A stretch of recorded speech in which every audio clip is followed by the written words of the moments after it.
Okay, thank you. Please be seated.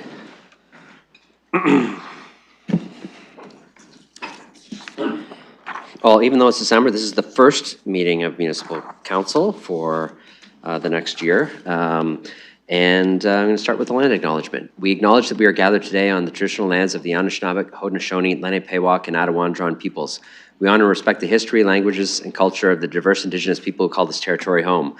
We acknowledge all of the treaties that are specific to this area: the Two-Row Wampum Belt Treaty of the Haudenosaunee Confederacy Silver Covenant Chain, the Beaver Hunting Grounds Treaty of the Haudenosaunee Nanfan Treaty of 1701, the McKee Treaty of 1790, and the London Township Treaty of 1796. Excuse me. The Huron Tract Treaty of 1827 with the Anishinaabe, and the Dish with One Spoon Covenant Wampum of the Anishinaabe and Haudenosaunee. Three Indigenous nations that are neighbors to London are the Chippewas of the Thames First Nation, Oneida Nation of the Thames, and the Munsee Delaware Nation, who all continue to live as sovereign nations, with, each with individual and unique languages, cultures, and customs. The City of London is also committed to making every effort to provide alternate format and communication supports for meetings upon request. To make a request specific to this meeting, please contact councilagenda@london.ca or 519-661-2489, extension 2425. And now it's my pleasure to introduce our performer today. Leica Birdie has been performing in London her whole life as a choirster, sorry, with Amabel and a Royal Conservatory trained pianist and classical flutist. See, I didn't bring my glasses. I actually got old enough that I need glasses now. So Leica is determined to get you singing along with her carefully calibrated blend of emo rock, pop punk, indie folk music. Make sure to catch her at the Holly Jolly Market on December 14th and 21st as part of Downtown for the Holidays festivities. Please rise and join me in welcoming Leica, who will now perform the national anthem for us.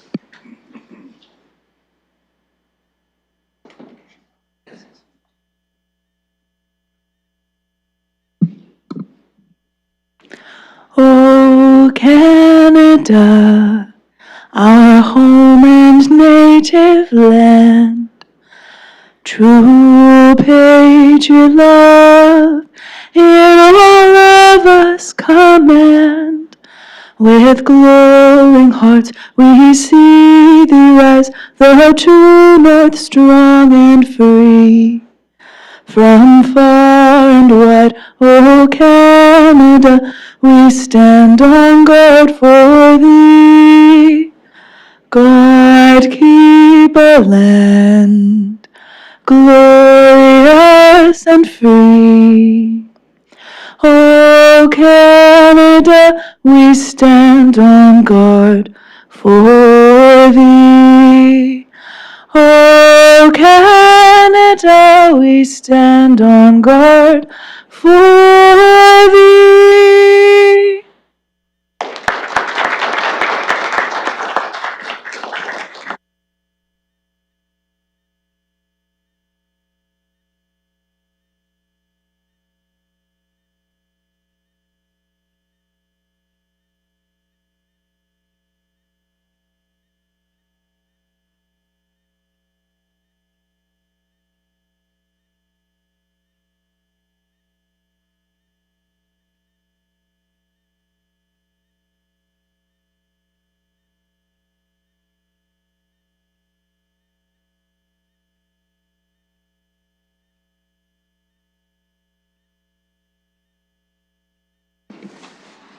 Okay, next we'll deal with disclosures of pecuniary interest. I'll look for colleagues who have disclosures. Councillor Frank.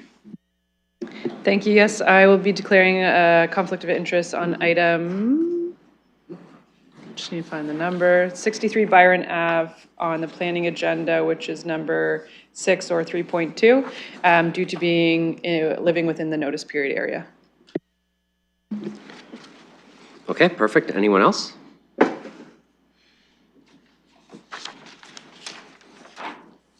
Okay, great. With that, it turns us to recognitions. I have Councillor Pribble first. Thank you and good afternoon, everyone. It is truly my great pleasure and honor to recognize Alfredo Kashai, who was appointed to the Order of Canada this week. And Alfredo is an immigrant refugee who came to London, to Canada, and has been bringing joy through Sunfest over 30 years ago and many, many other events. And all his events, they truly bring our community together, everyone, all the Londoners, and even outside. And he brings over 100,000 people to the Sunfest and over 40 bands each year. So thank you very much, Alfredo, and thank you for everything you do for our community. Thank you, Mayor. Thank you. Any others? Okay. Seeing none, we have review of confidential matters to be considered in public. There are none. Council in closed session, we have 3 items. I'll look for motion to go into closed session. Moved by Councillor Ferreira, seconded by Councillor Cuddy. Any discussion on going in closed session? Seeing none, we'll open that for voting.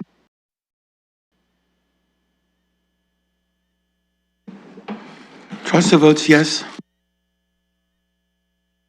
Closing the vote, motion carries 12-0.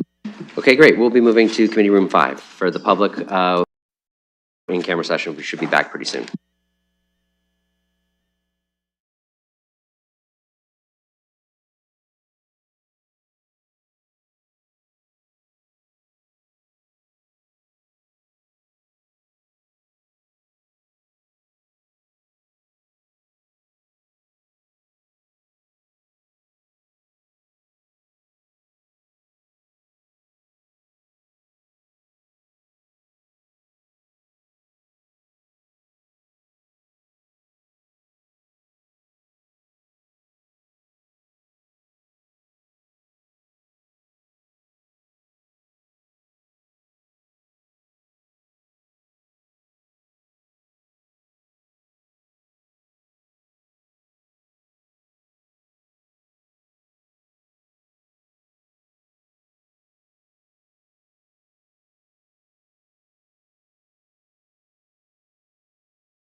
Meeting from November 25th and the 19th meeting from November 26th. I'll look for a mover of ththose minutes. Councillor Van Meerbergen, seconded by Councillor Hillier. Any discussion on the minutes? Okay, seeing none, we'll open that for voting.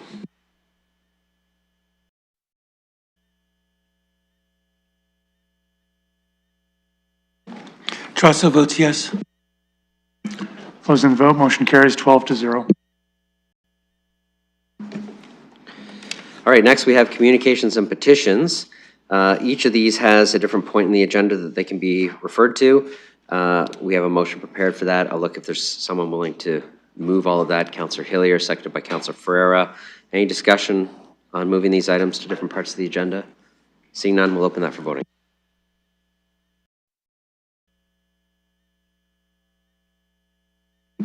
Motion carries 12-0.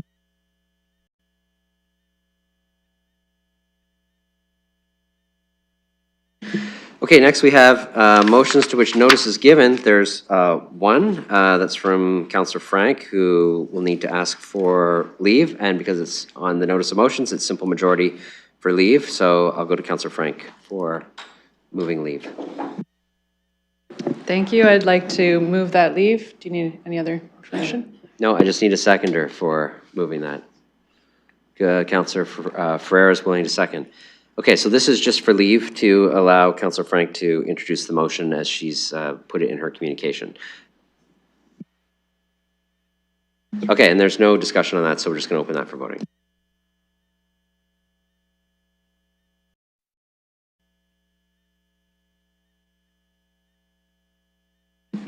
Closing the vote, motion carries 11-1.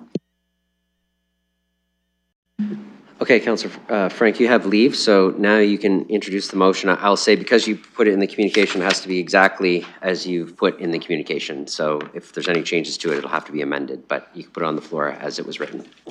Thank you, yes. And I circulated this in a couple attachments, and they also correlate to the written submission from the board chair, Dean Trentowski of the Upper Thames. Oh, 1 second, I just need to get a seconder for your motion.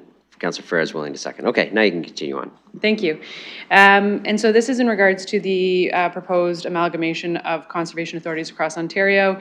There is a sample resolution included, and I did submit to the clerk's wording that took out the municipal name and replaced it with London, so I would want to put that one on the floor if this were to move forward. But in regards to some feedback and some input for the amalgamation that the province is suggesting, there are a couple areas of concern that various conservation authorities have highlighted, some being continuing to have local authority and local input on local matters, another one being funding. So right now municipalities contribute around 35% of most CA's budgets, and the province provides around 2%. So you can see there's a lot of significant local investment within these organizations and wanting to continue to have local oversight and accountability of these finances. And there's a couple other key highlights that folks could review in the added documents, but including, for example, when these conservation authorities become amalgamated, everyone's assets and reserve funds will all go into one big pot of money. So some conservation authorities might have more buildings or more reserve funds than others, and really trying to figure out what this all looks like in a forced amalgamation. So I was seeking some support on this resolution that other municipalities have supported, including member municipalities of Upper Thames. And the attached one was based on a resolution from the county of Stormont, Dundas, and Glengarry. But I did submit to the clerks the change where it says municipal name to list London. And so just seeking the support of other members of council to provide this feedback back to the province, because the ERO deadline for this is on December 22nd, which is why I brought it as an emergent motion before the holidays, because we want to provide this input to the province that, you know, we don't necessarily see that the extreme value of this forced amalgamation, especially in absence of any kind of clear rules and regulations that they're proposing. And in addition to, if it does go forward, we would continue to seek more opportunity for collaboration with the province as to how this rolls out and looks like. So that's my summary of the motion, but there's a couple of different pages that folks can reference if they want more information, and looking forward to seeing if there's support for this. Okay, I'll start a speakers list on this. Go ahead, Deputy Mayor Lewis. Thank you, Chair. So I will not be supporting this. I do not think that telling the province that they should not go ahead with the amalgamation is actually consistent with dealing with challenges that we as municipality face from our own conservation authority, on which we have representation. So I'm not convinced that even under the current structure, we are being heard by our CAs. I'm aware of a number of planning application files, including one in my own ward, where Upper Thames was trying to regulate a man-made ditch. As one example, we've had legal appeals over Section 28s. We've had all kinds of situations that have come forward from our own conservation authority. So I don't feel that the system we have is actually respecting our local, independent, municipally governed watersheds. I think that we have a real challenge with our CAs. I think our CAs are also, the way they're structured currently in Ontario, a bit of an outlier compared to what other jurisdictions in Canada and around the world do in terms of how the watersheds are broken up. I think that this is absolutely within the government of Ontario's purview to do. I also will say that things like the financial sharing of assets, while I agree with Councillor Frank that those are discussions that need to be had, those are developed through OREGs after legislation is enacted and has received royal assent. They're not written into the legislation themselves. We see OREG changes from the province all the time that are consistent with existing regulations, including in planning area with building code and things like that. OREGs do change, and that moving forward, I absolutely think, frankly, that we have had numerous issues and concerns. I mean, I don't know how many times I've referenced the fact that we've been waiting 8 years for updated floodplain mapping from Upper Thames, among other issues. I'm going to be honest, I don't think the governance structure is working. I'm not satisfied with how it is today. And if the province wants to move ahead, now I would certainly say that discussion needs to be had about uploading the cost of the conservation authorities. If it's going to be a provincially governed body, it should be provincially funded. So I agree with Councillor Frank in the fact that the funding that municipalities are being provided to the CAs needs to be addressed by the province. But again, that's something that happens through the discussion of what regulations are appropriate once the regulation or once the consultation period has been closed. So I am not going to support this. I think the province is actually on the right track in moving forward in the way that they're proposing. Other speakers to this? Go ahead, Councillor Trosa. Thank you very much, and to the chair. I serve on the Kettle Creek Conservation Authority Board. Kettle Creek is one of the 3 conservation authorities within the municipal boundaries in London, Lower Thames being the other one. Our conservation authority joins with the Upper Thames in opposing this measure. It's going to take away a lot of the local control and the local expertise that resides within the individual watersheds. These jurisdictions are not based on artificial municipalities. They're actually based on the natural contours of the watersheds, which make a lot of difference. These watersheds are all different. There's a certain level of expertise that comes with understanding what's going on within each watershed. And as a member of the Kettle Creek Conservation Authority, along with Councillor Pribble, I just have to say how happy I am with the governance of the Conservation Authority, with the special expertise that the Kettle Creek staff brings. Now, I know from my own experience over the years that this goes without saying with respect to the Upper Thames, which most of the city of London is within the Upper Thames watershed. I think this is a dreadful piece of legislation, and it should be opposed. Because for me, what it is yet another attempt on the part of this provincial government to strip local decision makers who have the on-the-ground experience and expertise to deal with these issues. And believe me, the Kettle Creek Conservation Authority really spent a lot of time and research and effort in coming to this position.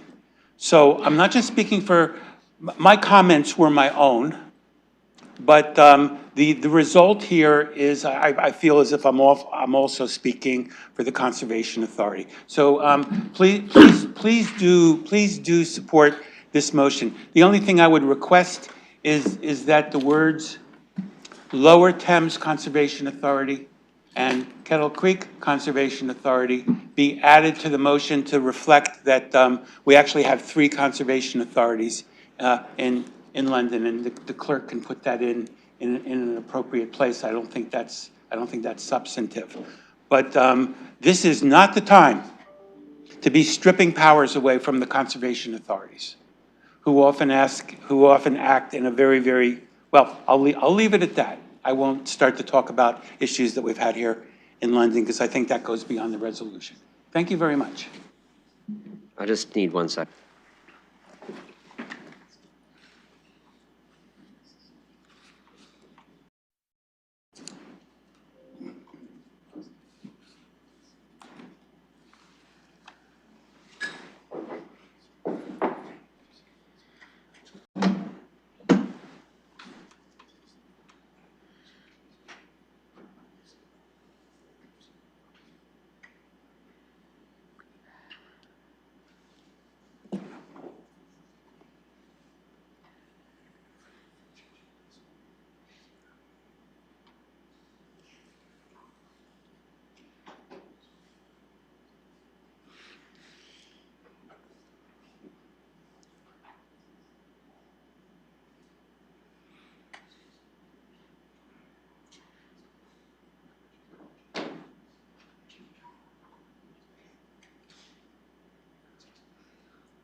Okay, a question for Councillor Trosau. So you want to add the other 2 conservation authorities everywhere that Upper Thames is referenced?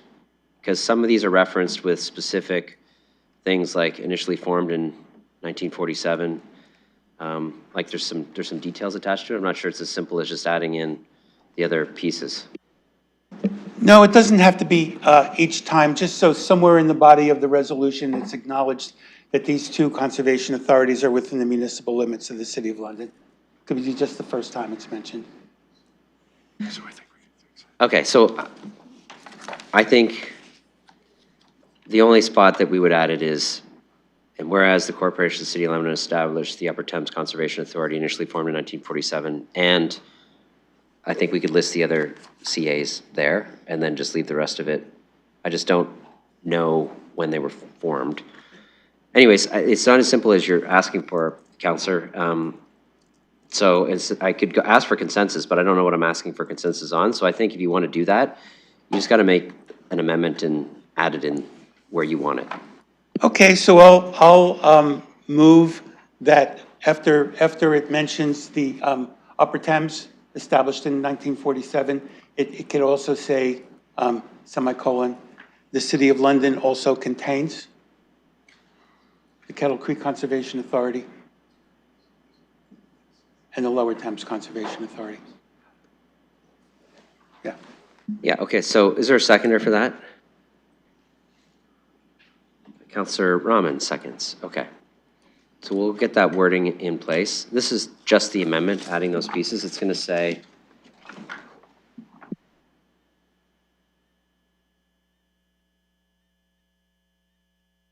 yeah, it's pretty much exactly as Councillor Trosau described it.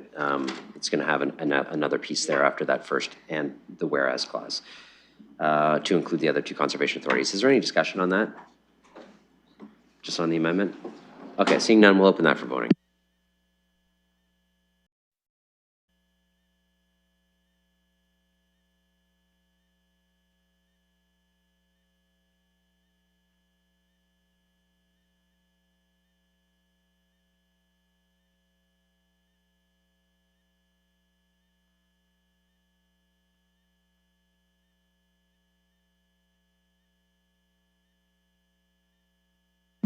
Closing the vote, motion carries 9-3.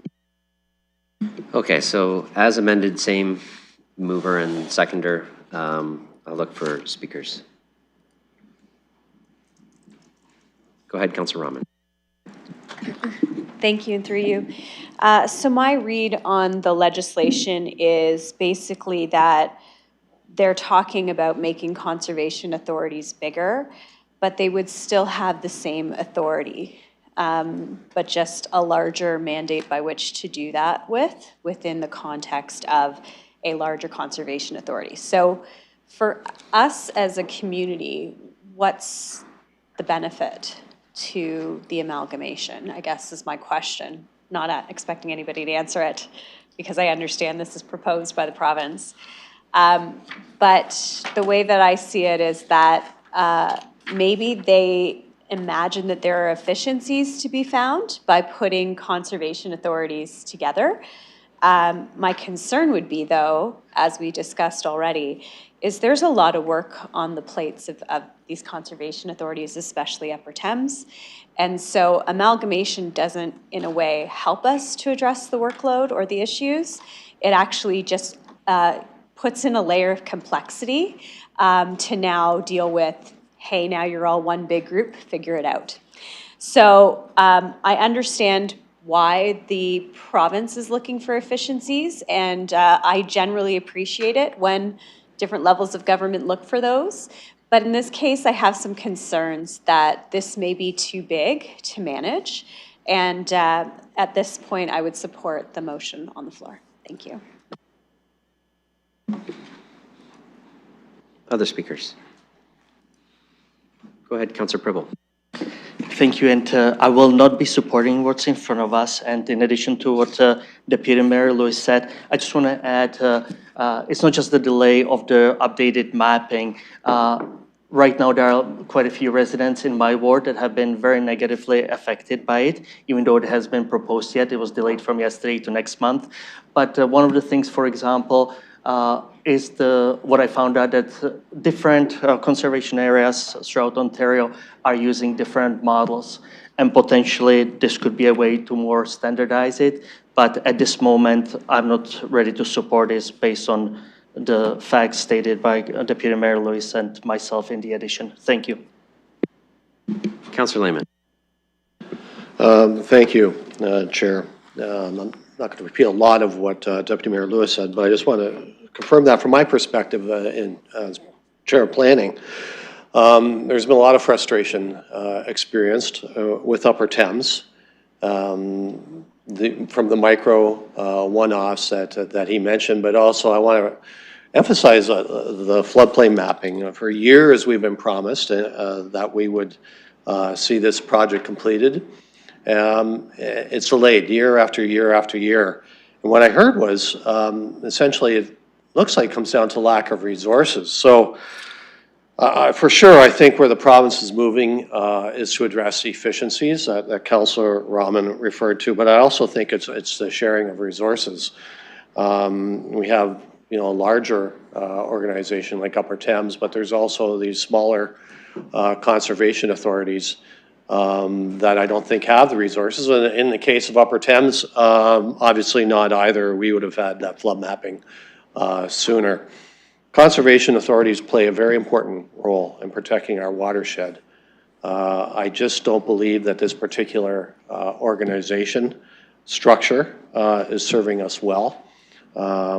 I've made those frustrations known to Minister Flack, and quite frankly, I was pleased to see action taken at the provincial level to make some changes, as we desperately need to get housing for folks faster, while still respecting, the building codes, watershed, et cetera, that we do the proper due diligence. I don't think this is being done in this case, so I will not be supporting this motion. I have myself next on the speakers list, so I'll turn it over to Deputy Mayor. And I will recognize Mayor Morgan. Go ahead. Thanks. So I appreciate the perspectives that Councillor Frank has brought. I also recognize the other perspectives that Councillor Trosau, Councillor Rahman, Deputy Mayor Lewis, Councillor Lehman have shared. I'll be honest with you, I'm relatively neutral on the proposal as I see it from the province. I do think I do have a number of questions and concerns that I would like to address. The first and foremost being the municipal cost-sharing apportionment. I think if the province wants to proceed in this direction of creating a provincial conservation authority with regional entities, there shouldn't be any municipal contribution. I think that the whole cost should be uploaded to the province. That being said, the way that local decision-making plays into this is relatively unclear. So at this time, I'm not willing to take a position as outlined in the letter. I'll tell you my intent and what I have asked based on the bill passing is I put out a request to the mayors of the areas where there are conservation authorities to get together for a discussion about this. I know that doesn't meet the provincial timeline for feedback, but my intent would be to give feedback to the minister directly based on conversations with the mayors and have a discussion with them.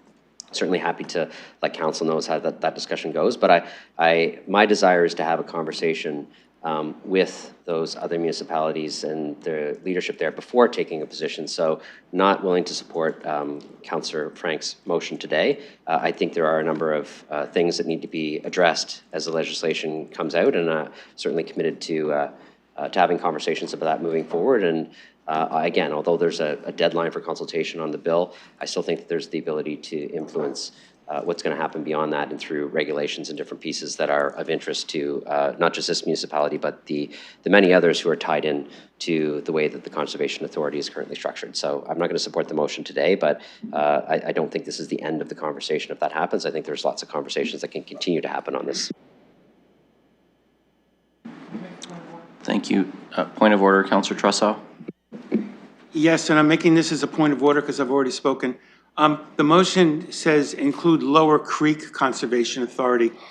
It should say Lower Thames Conservation Authority. It should be fixed now if you click refresh on current item. Thank you. That was just typed in and then it was corrected. Thank you, never mind. Sorry, I answered that point of order for you, but I had the information. You still have the chair, actually, and Councillor Trosau, the deputy mayor, needs your mic. We do have the advantage of the clerks being beside you to help respond to that one, so thank you for that. And I don't have anyone else on the speakers list. I'll return the chair to you. Okay, I'll look for other speakers then on the speakers list. Councillor Ferreira, go ahead. Thank you, Mayor. Most of the comments that were said, I agree with on the support side. I just wanted to point out, like, I understand about efficiencies and I understand the look on that. But in the end, when you're speaking about a conservation authority, you're talking about the future of the land that we live on and the future of the watershed and how that serves the community. We have tapped into the watershed and it does help the environment as it is that we live on. And if we are looking at everything from a top-down approach where we're trying to amalgamate and find efficiencies there, I think that is not the proper way to look at it. In each area of the watershed and in each area of the sub-watershed, you have different localized pockets of the ecosystem that all have different needs and different realities on each specific pocket that it is. If you were to have a more local-looking government, a more local-looking regulation on that, you'd be able to more serve the realities of what we live in and where we live as it is. So when you're talking about a top-down approach, when you're talking about an efficiency approach, when you're talking about amalgamating everything, a huge land area, you're going to be missing a lot of those different local pockets of the ecology as it is. So with the motion that Councillor Frank is bringing, that is looking at it from the top, from the bottom up. So the only point that I wanted to add to the discussion is you can't be looking at it on a bureaucratic mindset. You can't be looking at it on how it serves ourselves. You need to look at it how it serves the land that we live on. You need to look at it how it serves the future of the land that we live on. This motion is exactly pointing towards that direction. So this is why I think we should be looking at it at a different approach. I think we need to look at it just in a way that not necessarily how it serves us, but how it serves us in the future and how it serves the future of the people that live here. So that's the only point that I wanted to add to that. Any other speakers? Okay, you see the motion as written. It's got the correction that Councillor Trosau pointed out. That's all in there. And so we're going to open that for voting.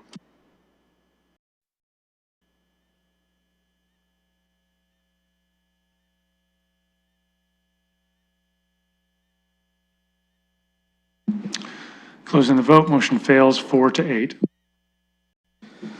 Okay, we're on to reports. So we're going to start with the Planning and Environment Committee. I'll turn it over to Councillor Lehman to present that report. Thank you, Mayor. I'm pleased to put the first report of the Planning and Environment Committee on the floor. And I would ask that items 6, 9, and 12 be pulled. Those are the ones that I'm aware of. Okay, 6, 9, and 12. Anybody want anything else dealt with separately?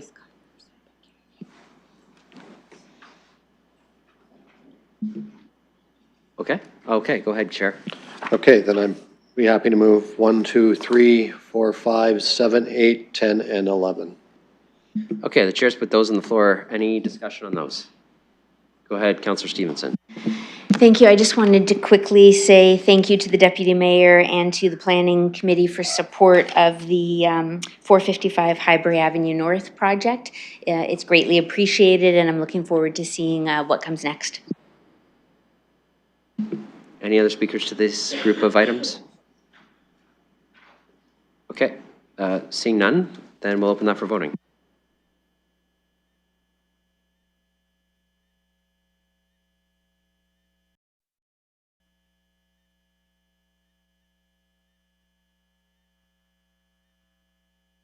Closing the vote, motion carries 12-0. Okay, go ahead, Chair. Thank you. Put number 6 on the floor regarding 63 Byron Ave East in Wortley Village. Councillor Frank had a conflict. Okay, we'll put that one on the floor. Any discussion on that?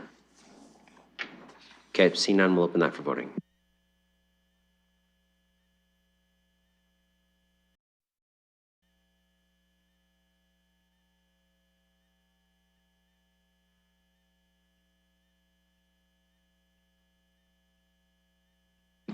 Closing the vote, motion carries 11-0 with 1 recusal. Okay, go ahead, Chair. Thank you. Put number 9 on the floor. This is regarding 1164 to 1170 Richmond Street. Councillor Stevenson requested this to be pulled. Okay, that's on the floor. I'll look for any discussion.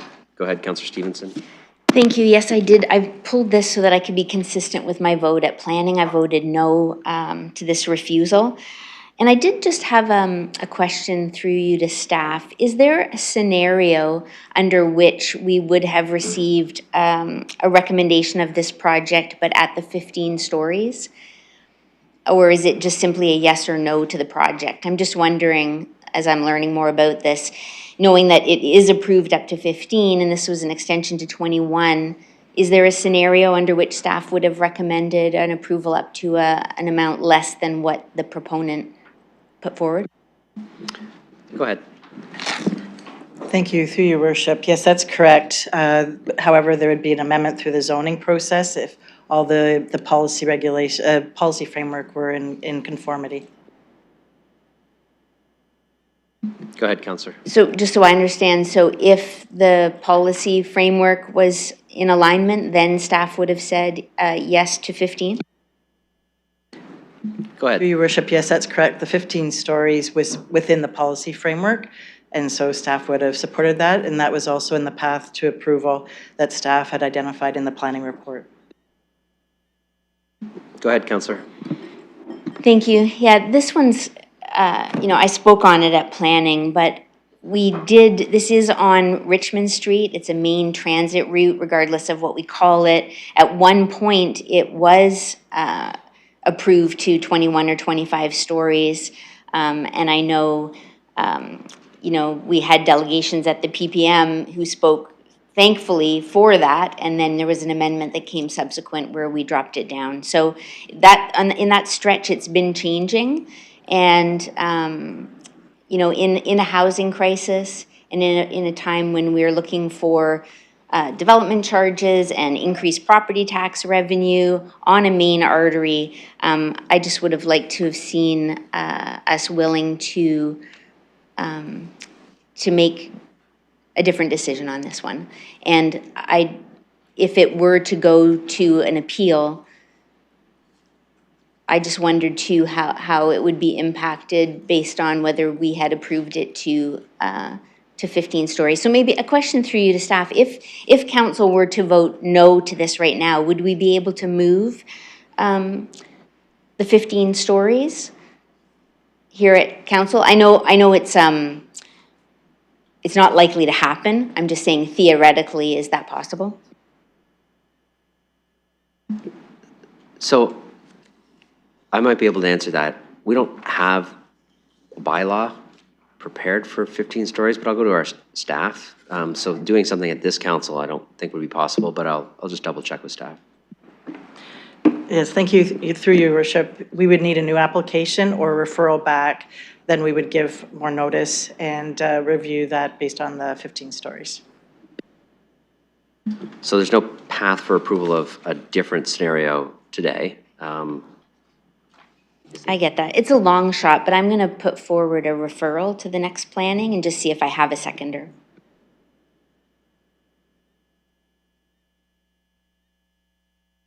Can you give, so referrals need a reason, so can you just articulate a bit of a reason for it? For planning to consider approval of the project to 15 stories.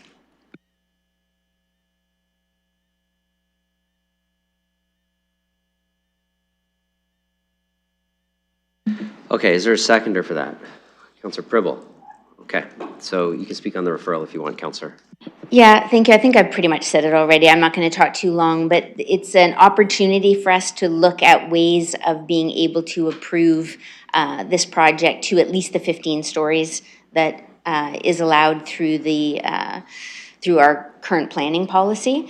And so to say no to this after the investment of time and money that both sides have put into this, I'd like to give us another opportunity to find a path forward to approve it to the height that is allowed. Any other speakers to the referral? Go ahead, Councillor Trossau. Question through the mayor to staff. Where are we on the time deadline if there's another referral, if there's a referral? Go ahead. Thank you. Through your worship, we'll be beyond the 120 days. However, I just also like to add, if we're looking at, it's like a new application because we want to look at the zoning, all the setbacks and things like that, that it's not just about the height, how the building fits within the site. But I would suggest if it is referred back that either we can have a new application and close that file, open up a new file, but look at it in the context of a new site. Having said that, we could deal with the fees in terms of the cost of the notice for public notice. But that's the best path forward to deal with this site. Thank you very much. I thought that would be the answer. I think it's very perilous for us to do anything except deny this right now. And let's face it, and I'll put this in the form of a question to staff. If we deny this now, that is without prejudice for the developer to come back with a new application at 15 stories. Is that correct? I mean, he can do that if he wants. CAPS can do that. Go ahead. Thank you, through your worship. Yes, that's correct. Okay, so I think the path forward here is we should go ahead and deny this, understanding that we'll probably see a similar application that's within the 15-story limit in the new year. And I do want to say, I think that would require a public participation meeting. I think people should be given the opportunity, not necessarily to oppose the 15 stories, because that's what the framework is, but what are there going to be holding provisions? Are there going to be things that would come up in site plan review about the very, very many issues that were raised? A lot of the issues that were raised at the 21-story level are also going to be raised at the 15-story level, not so much for purposes of denying the application, but for purposes of building up a robust list of things that would be addressed either through holding provisions or site plan review. And I just want to ask the staff, is what I'm saying here consistent with our practice and policy? Does this make sense? Go ahead. Thank you, through your worship. Yes, that's correct, and that's what I was trying to get at in terms of the zoning, the setbacks, the step backs, how the development would fit within the context of the neighborhood. Thank you very much. And I think with that, I'll just say thank you to the staff. I know the staff spent a lot of time working with residents of the neighborhood, and I think they came up with the right result here based on the 15-story limit. And really, the fact that it was going to be 21 stories, but we made some very major changes through a very, very complex procedure that went to the province for approval, down to 15, that doesn't mean that we should be stopped somehow from applying to 21. And I think we got this right. And I know that in the new year, we'll be looking at a new application. And I look forward to, as the ward councillor, I look forward to working with the residents and the staff and coming up with a coherent set of mitigation measures for the very legitimate issues that have been raised. We all understand that the limit is 15 stories. So I don't think you're going to get a lot of opposition at that level. But I do think that there are some details here that really should not be worked out at council. So I'll be asking you to vote no on this referral. Thank you. Any other speakers to the referral? Okay, go ahead, Deputy Mayor Lewis, and then Councillor Pribble. Thank you, Your Worship. So I agree with Councillor Trossow on this. I think that this is not the appropriate time for a referral. There are times when a referral would be in order to work with staff to come back with a new version or a new application with a transfer of fees, etc. But contingent on those, in the times when I have supported that, has actually been a letter in writing from the applicant stating that they would be willing to do that and not seek an OLT appeal. Because we're going to surpass the 120-day limit, the applicant would actually be in a position now, if we don't make a decision today, if we refer it back, to appeal for a non-decision. So if we had that in writing that they weren't, that they were willing to go back and work with staff to develop a 15-story plan, I'd be amenable to that. But the last communication we had from the applicant's planning consultant from Zelenka Priamo was that they wanted the 21-story, and that was on Friday. They didn't come back and say, we're willing to wait and work with you on a 15. They said, no, we still want the 21. And that's why I can't support a referral. Because I could support a 15 if it went through the policy framework, had the, as Councillor Trossow referenced, had some holding provisions perhaps to address certain things. You know, for me, I think certainly a lesson learned from the Lux development. Do we need a lay-by in the area? Something like that. That could be things that are subject to site plan review.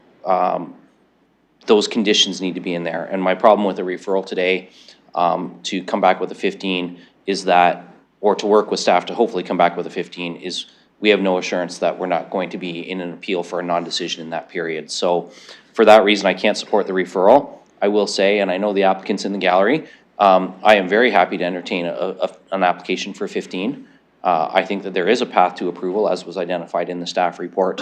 And if something like that were to come forward, I'd be very interested in the discussion, as well as hearing from the residents in terms of what their concerns are, because I do recognize that there were a couple of concerns that were not just about the height.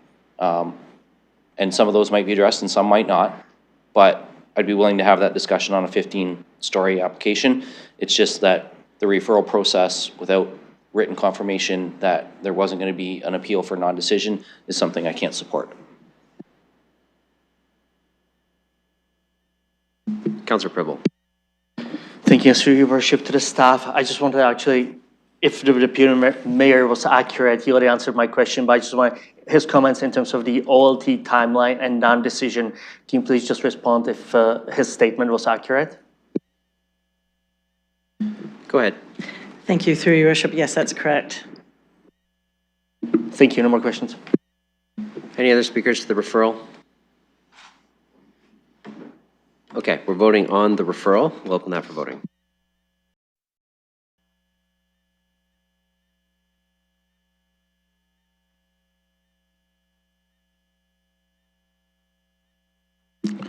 Closing the vote, motion fails 1 to 11. Okay, so back to the main motion. I'll look for any speakers to the main motion. Okay, so as it came through committee, we'll open that for voting.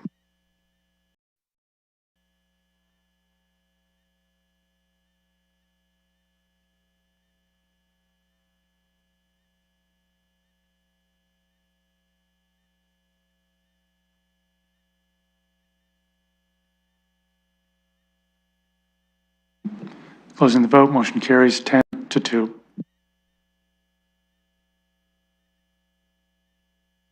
Okay, go ahead, Chair. Thank you. And the final item is item number 12. This is regarding the official plan review, final urban growth boundary review. This was requested to be pulled by Councillor Frank. Okay, this is on the floor. I'll look for any speakers to this. Go ahead, Deputy Mayor Lewis. Sorry, Chair, this is perhaps more of a point of order, just to check with you through the committee chair. I think staff circulated a small technical amendment that had to be included. There was a note sent around, or maybe I'm incorrect, but I'm just wondering if, I think there was a small item forwarded last week that just indicated there was a technical piece that needed to be changed. If I'm wrong, that's great. The clerks aren't aware of anything. I don't know if staff, if you have anything. Through your worship, are you referring to the revised map for the keyhole lands? I know that needed to be included just for council's information, but that doesn't need to be included in the motion. Just checking. Through your worship, the maps for the bylaw would have been amended as well, or changed. Yeah, it sounds like we're good. Look for speakers to what came through committee. Go ahead, Councillor Frank. Thank you. Yes, I asked for this to be pulled just so I can vote against it for reasons which I've stated perhaps 15 times in this chamber. So I will not make you go through that again. And originally I was going to bring a referral as discussed at planning, but I also don't think that that will pass and I don't want to waste anyone's time. So I'm just going to be voting against this.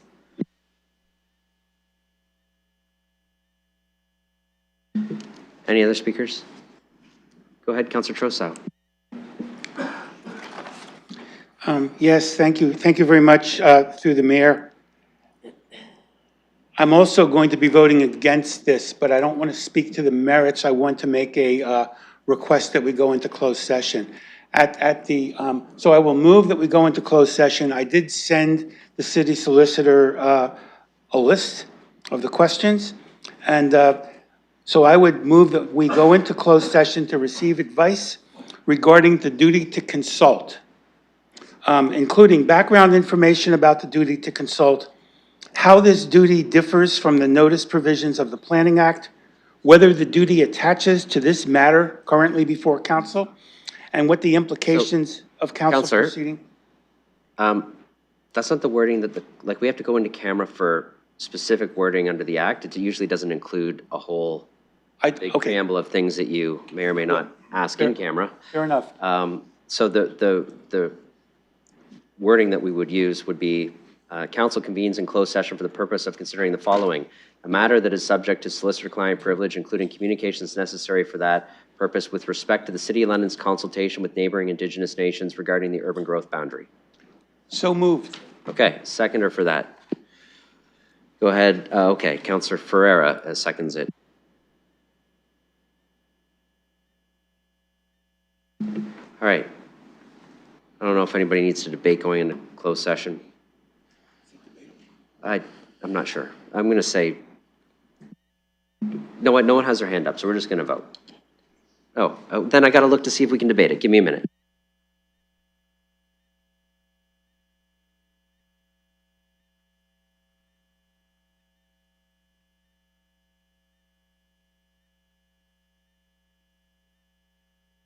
Thank you. That will save time. So I'm going to open the motion to go into closed session for voting.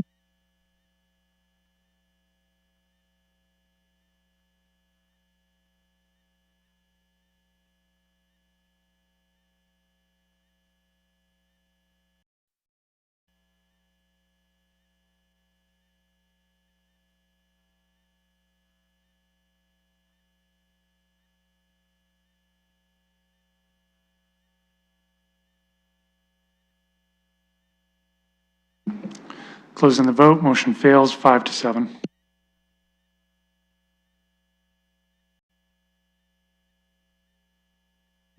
Okay, so that fails. Councillor Trossau, you moved a motion to go into closed session. That's just a motion, so I'll see if there's other speakers.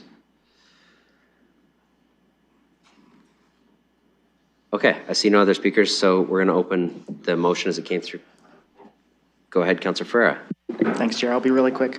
The reason I wanted to go into camera and the reason that I will be, I guess, supporting what Councillor Frank originally brought is because I do want to just open up this chambers and hear what people have to say. I want to hear what the Indigenous communities have to say. I have been getting some communications that we need to just be kind of consulting a little bit more and getting a little bit more of input from them. So it's just a general, I want to hear what is being said and what the concerns are. So that's the reason why I wanted to go into camera, and that's the reason why I'll be supporting what Councillor Frank originally brought.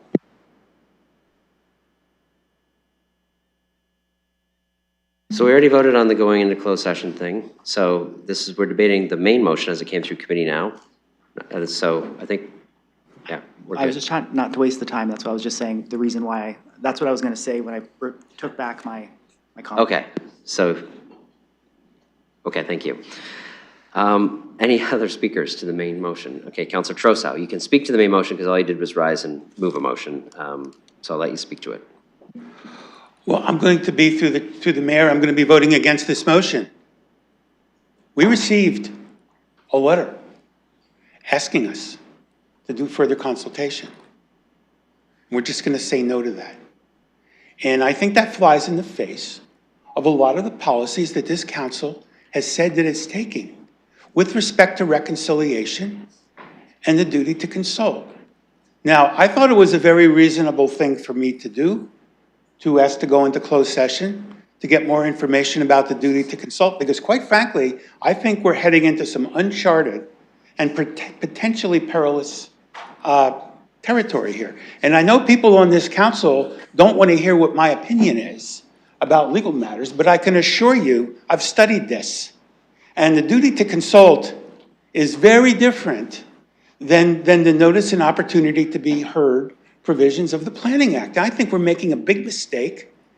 I'm sorry that we didn't get the benefit of hearing from council, but I cannot in good conscience vote for this, knowing that this flies in the face of everything that we've been saying about the reconciliation plan, about our reconciliation program, and our the general vibes that we put out about how important it is for us to consult. Because really, when push comes to shove, it's not that important, apparently. We don't even want to know what the answer is to a pressing question, and I think that that is very unfortunate. And I'll leave it at that. Thank you. Okay, well, now I'm going to add myself to the speakers list, so I'll turn it over to Deputy Mayor Lewis.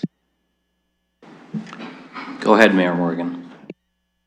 Okay, so I'm going to have, first off, I'm going to separate the vote to take out I and II to vote separately. Those are the pieces that Deputy Mayor Lewis added at committee, because I'm very supportive of the expansion of the urban growth boundary. I'm going to be consistent with my vote at committee on the other piece.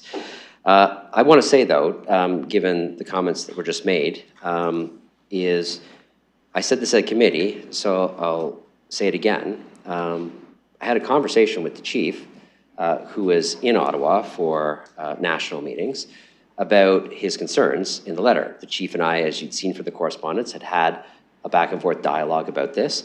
And I will reiterate, his concern was not necessarily with the urban growth boundary, but looking for information about protecting the lands within the expansion area, particularly those that abut the western edge of the city, of which that information was provided, and of the 400 some odd acres of land, only about 112 are developable. But more importantly, the chief and I have been having discussions about partnerships on housing, on economic development. There's new provincial legislation that allows Indigenous communities to access different provisions, which the chief is very interested in, and I'm interested in exploring with them. There was some, I don't want to say confusion, but some not clear understanding about the ability to access bringing in lands for Indigenous use for housing or development outside of the urban growth boundary process, which is why there was a request to consult at that time.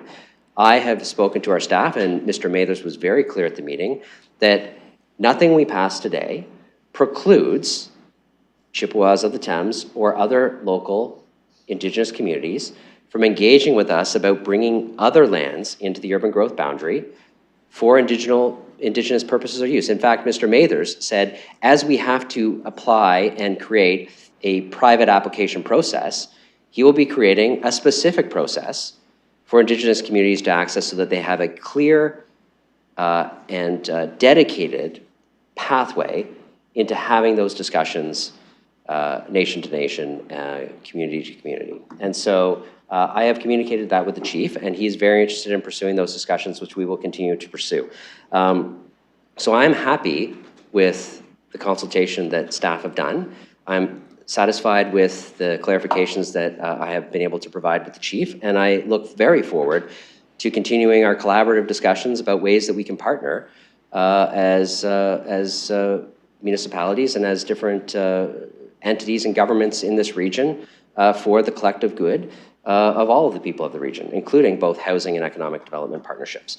So I'm going to support what came to committee as a staff recommendation, and I'm happy to proceed. Thank you, Mayor Morgan. I will return the chair to you. I don't have anyone else on the speakers list at this time. Okay, so if is there any other speakers? So we're going to vote on I and II first, and then we're going to vote on all the rest of the clauses. So under A, there's I and II. We're going to open that first for voting.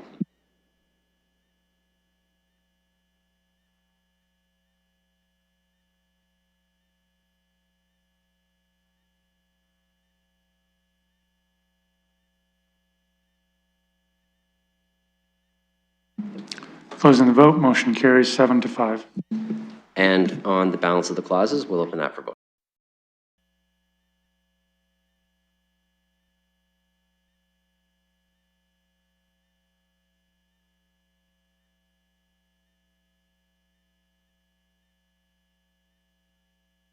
That'll just be a second.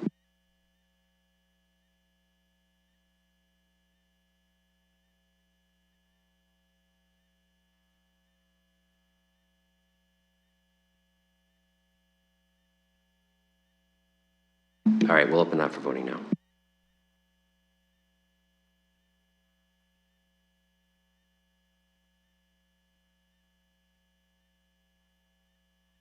Closing the vote, motion carries 9-3. Chair? Thank you, Mayor. That concludes the first report of Planning and Environment Committee.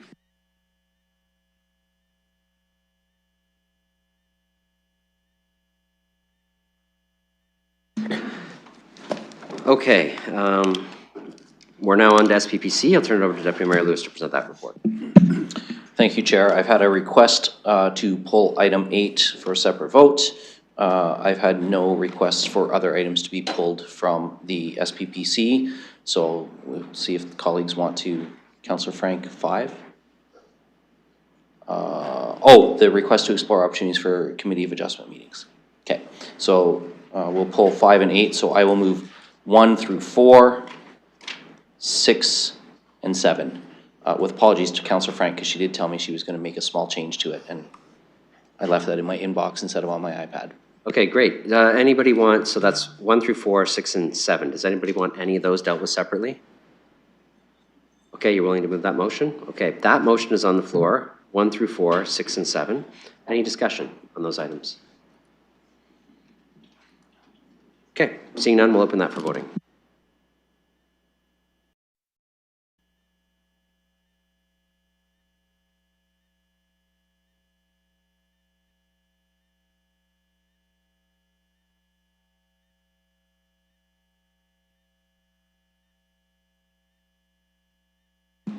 Closing the vote, motion carries 12-0. Go ahead. And I will now put item 5 on the floor. This is the Committee of Adjustment meetings. It's been pulled for Councillor Frank. Okay, that's on the floor. I'll look for speakers. Councillor Frank, go ahead. Thank you. I'd like to make an amendment that I circulated via email to folks. I'll get you to read it out because I don't think the public, it wasn't on the agenda, so the public doesn't know what it says. Sure, and essentially it's the same motion, but I changed part one and split it into two, so I'll just read maybe that part and then the rest is the same. That the following actions be taken with respect to exploring opportunities for Committee of Adjustment meetings. One, the Civic Administration be directed to start video recording Committee of Adjustment meetings moving forward and posting them publicly afterwards on YouTube to increase transparency and accessibility for the public. And then I split, and then that went into two. The Civic Administration be directed to report back to a future meeting of Strategic Priorities and Policy Committee on the feasibility of live streaming the video recording Committee of Adjustment meetings. And then the rest is the same as was on SPPC's agenda. Okay, so that's the amendment, as Councillor Frank has proposed it. Deputy Mayor Lewis is willing to second it, so the amendment is moved and seconded. Happy to let you provide your rationale now. Thank you, yes. And I just split these up and made them separate because apparently it is slightly easier to record the video than it is to do live streaming, and that requires different rooms and different technology. And so I split them so that staff can, starting, if this passes today, start recording moving forward those videos and putting them on YouTube, and then report back to us at a future date in regards to the feasibility of live streaming and what that would entail. So that's why they're separated. Okay, any other speakers to just the amendment? Okay, we're going to open that for voting.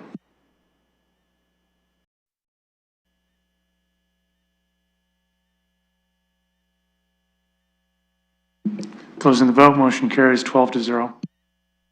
Okay, so as amended, you're willing to move? Willing to second? Okay, so the as amended motion is now on the floor, moved and seconded. Any discussion on that? Yeah, go ahead. Very briefly, I'll just say, having served on this committee prior to my election to this chamber, I think that this has some value. I recognize and appreciate the change because live streaming is a different piece of technology. But as the meetings are already being held on Zoom, just for participants to join that way, I think recording the Zoom and then making that post available is a relatively simple step and just does provide a little bit more understanding. Even for us as councillors, we can refer, if a resident emails us about a Committee of Adjustment decision that was made, we can refer them to the video if they want to see the debate on it. So I think that that's a helpful tool, not just for transparency, but for us as well, to be able to refer residents to take a look at when, should they have questions about how a decision was reached. Any other speakers to the as amended motion? Seeing none, we'll open that for voting.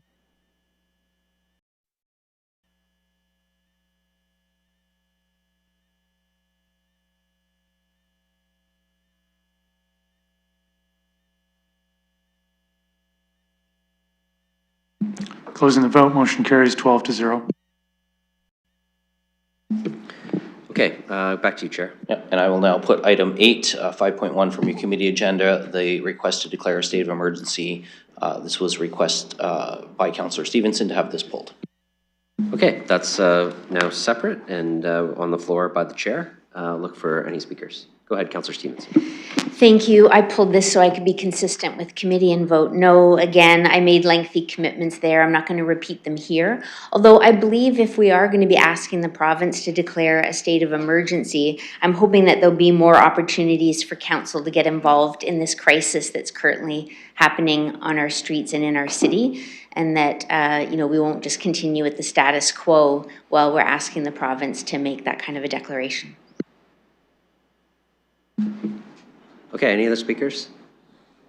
Seeing none, we'll open this for voting.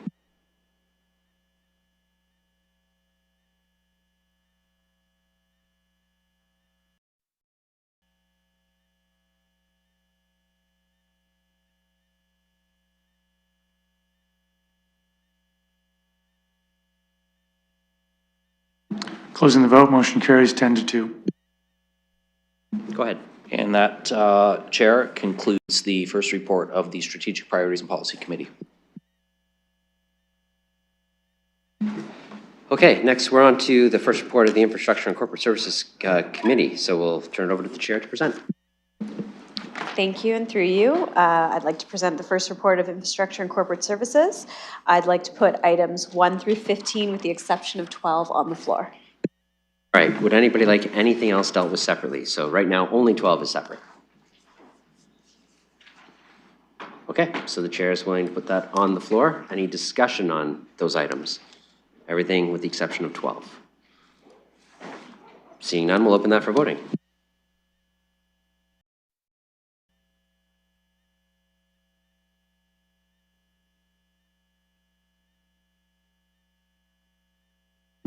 Closing the vote, motion carries 12-0. Go ahead, Chair. Thank you. I'll look to put item 12 on the floor. Okay, 12 is on the floor. I'll look for any speakers to 12. Go ahead, Deputy Mayor Lewis. Thank you, Chair. So through you, I just want to share that I'm not going to be supporting the staff recommendation at this time. I have heard from a number of residents. I've heard from home builders. I've heard from people who want to get into housing, from renting, that adding significant costs at a point of purchase to a home sale at this point in time is something that they're very concerned with. I know the recommendation is for staff to go back and study this further, but it's very clear that its direction is to the point of sale. And for me, you know, I think that we need to be looking at this with a different lens. I do think that we need to be looking at a way to start disconnecting Weeping Tile so that we don't have some of the challenges that Weeping Tile presents in terms of stormwater entering sanitary sewers and creating capacity issues. However, to me, I think, and I just haven't heard enough from staff, and I don't understand enough, so I can't support this, because I think a better path forward is to look at this through our infrastructure renewal. When we are doing water mains and sewer replacements on roads and rebuilding roads as they reach the end of life cycle, I think that disconnection program should be part of the renewal of a street or streets. And then we're taking 20 or 50 or 100 homes off the Weeping Tiles all in one project. And we get the economies of scale of doing a whole lot at once. We get the benefit of taking off a whole lot at once. I don't think one-offs at a point of purchase from a home sale is the way to actually achieve the results that we think we might achieve. We already have programs in place around sump pump and private drain connection replacements when those fail. Those are decent programs. I think we need to look at this from a different lens, though. I think we need to look at it from infrastructure renewal. I appreciate where staff's coming from in terms of the sanitary sewer capacity. I really do. I'm just not convinced that this is the way. And before we ask staff to do further research and work into this, I wasn't expecting this report on the committee agenda.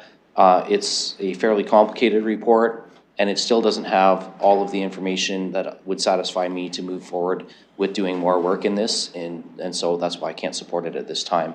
I do think we need to find a path forward. I'm just not convinced that the recommendation laid out is the best path forward. Okay, I have Councillor Frank and then Councillor Rahman. Oh, wait, can I go to the committee chair first? Sorry? You may clarify what's on the floor. Yes, committee chair. Thank you. Sorry. So this was a bit of a confusing discussion at ICSC. So what's on the floor is to refer this item back to the committee in Q1 2026 with a summary of all the alternative strategies. So it's not accepting the current recommendation. It's basically at this point to bring everything back with the alternative strategies that were discussed in the report that were not provided in the executive summary to be able to have a more fulsome discussion. That's what's on the floor. I'm just clarifying that. Councillor Frank? Thank you. That was actually exactly what I was going to do. So I'll just say I'll be supporting it coming back with the summary of the alternative strategies. I didn't support it at committee, but I have been hearing from residents that they want to see alternatives. And one of the ones I've discussed with some residents is the idea of doing a whole street at once. I've already chatted with some staff. Weeping Tiles are somewhat separate to doing those local improvement changes. Like you'd still have to do the additional work no matter what, but whatever, it'd be one time that you'd have to do construction for the whole street, so maybe there is some cost benefit. All to say, a list of alternative summaries and strategies and their costing, because another one that a resident suggested was, why doesn't the city just build giant water tanks and collect all this water during these extreme things? And I think it'd be good to understand what the price points are for those as well, because we're talking about whether we're putting the cost on the tax base or whether we're putting on the individual homeowner. So I didn't support it committee, but I will support it here. Okay, any other speakers to this? I'm just going to make a point of personal privilege. Point of personal privilege, go ahead. I just want to thank the chair because I did watch your video on YouTube and I found the conversation itself confusing. So thank you for clarifying that so I can cast my vote accordingly.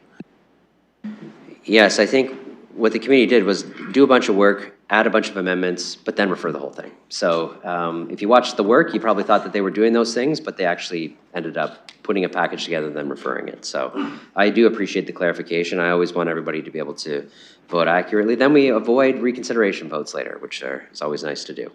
So everybody's clear on what we're voting for. It's the committee's recommendation. It is a referral back to administration to get more information in Q1 of 2026 on all of these things. Okay, we'll open that for voting.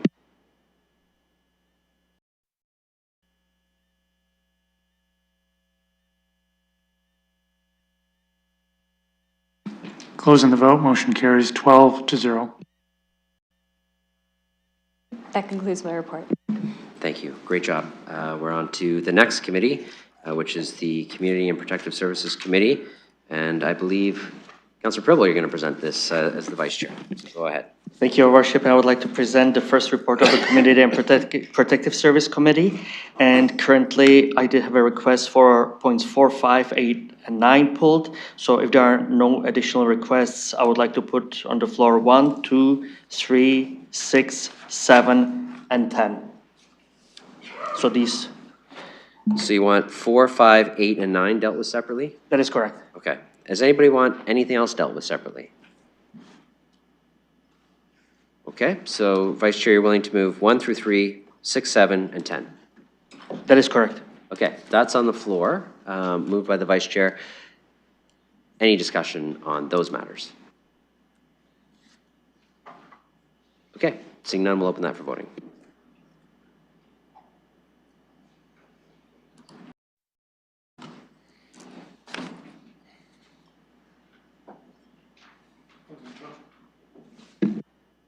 Closing the vote, motion carries 12-0. Thank you, Your Worship. I would like to put on the floor point 4, which was requested by Councillor Stevenson. Okay, number 4 is on the floor. I'll look for a discussion on that. Go ahead, Councillor Stevenson. Thank you. I still have ongoing concerns about this project. I did, and thanks to staff for getting back to me on some of the answers to the questions that I had. And maybe it's something that can still be looked at as this project moves forward, but you know, we understood that the highly supportive housing units were, or I understood, I'll say, that they were going to be occupancy agreements and not tenancy agreements, so that we weren't going to have these issues of not being able to address the issues that we're having at 122 Baseline and other areas. The answer that I got back says that, because if you look at the agreements, they talk about tenancy and rent, that the organization is at choice about what they use. They can have rental agreements or occupancy agreements. This is going to be a building of 82 highly supportive units. It's going to be the biggest one that we've seen. I have some real concerns about it. I don't even want to get into them all now. I'm going to be voting no against this the same way I've been voting no about this so far. I am hopeful that this is a more positive project than residents in nearby buildings have experienced thus far. So although I remain hopeful, I'm going to be voting no. I would like to move an amendment that I just circulated, or I just worked on with the staff. And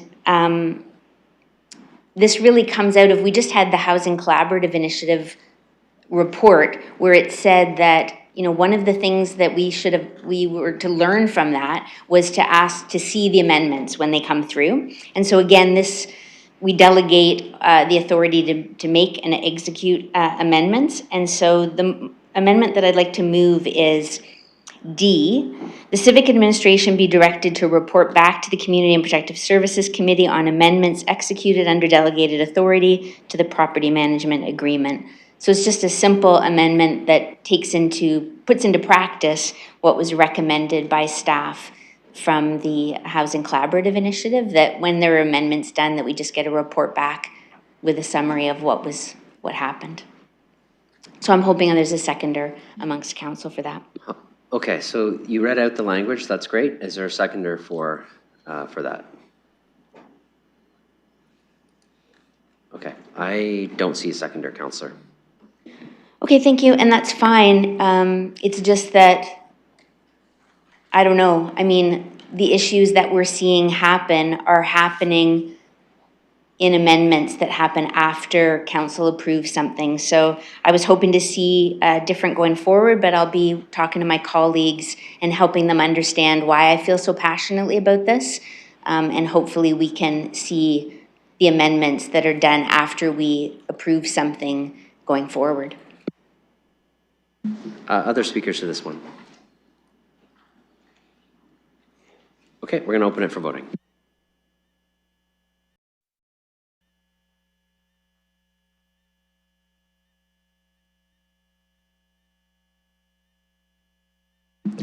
Closing the vote, motion carries 11-1.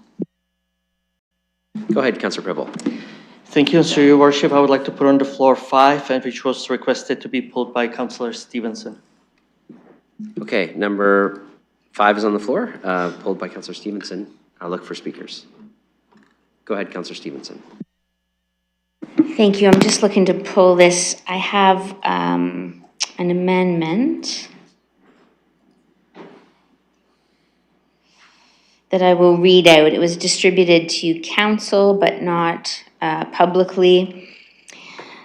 And it's an amendment to the end of C, which puts on to the end of that clause, and tenant safety concerns with a report back to a future meeting of the Community and Protective Services Committee by Q2 2026 with the expedited tenant transition plan as recommended by staff.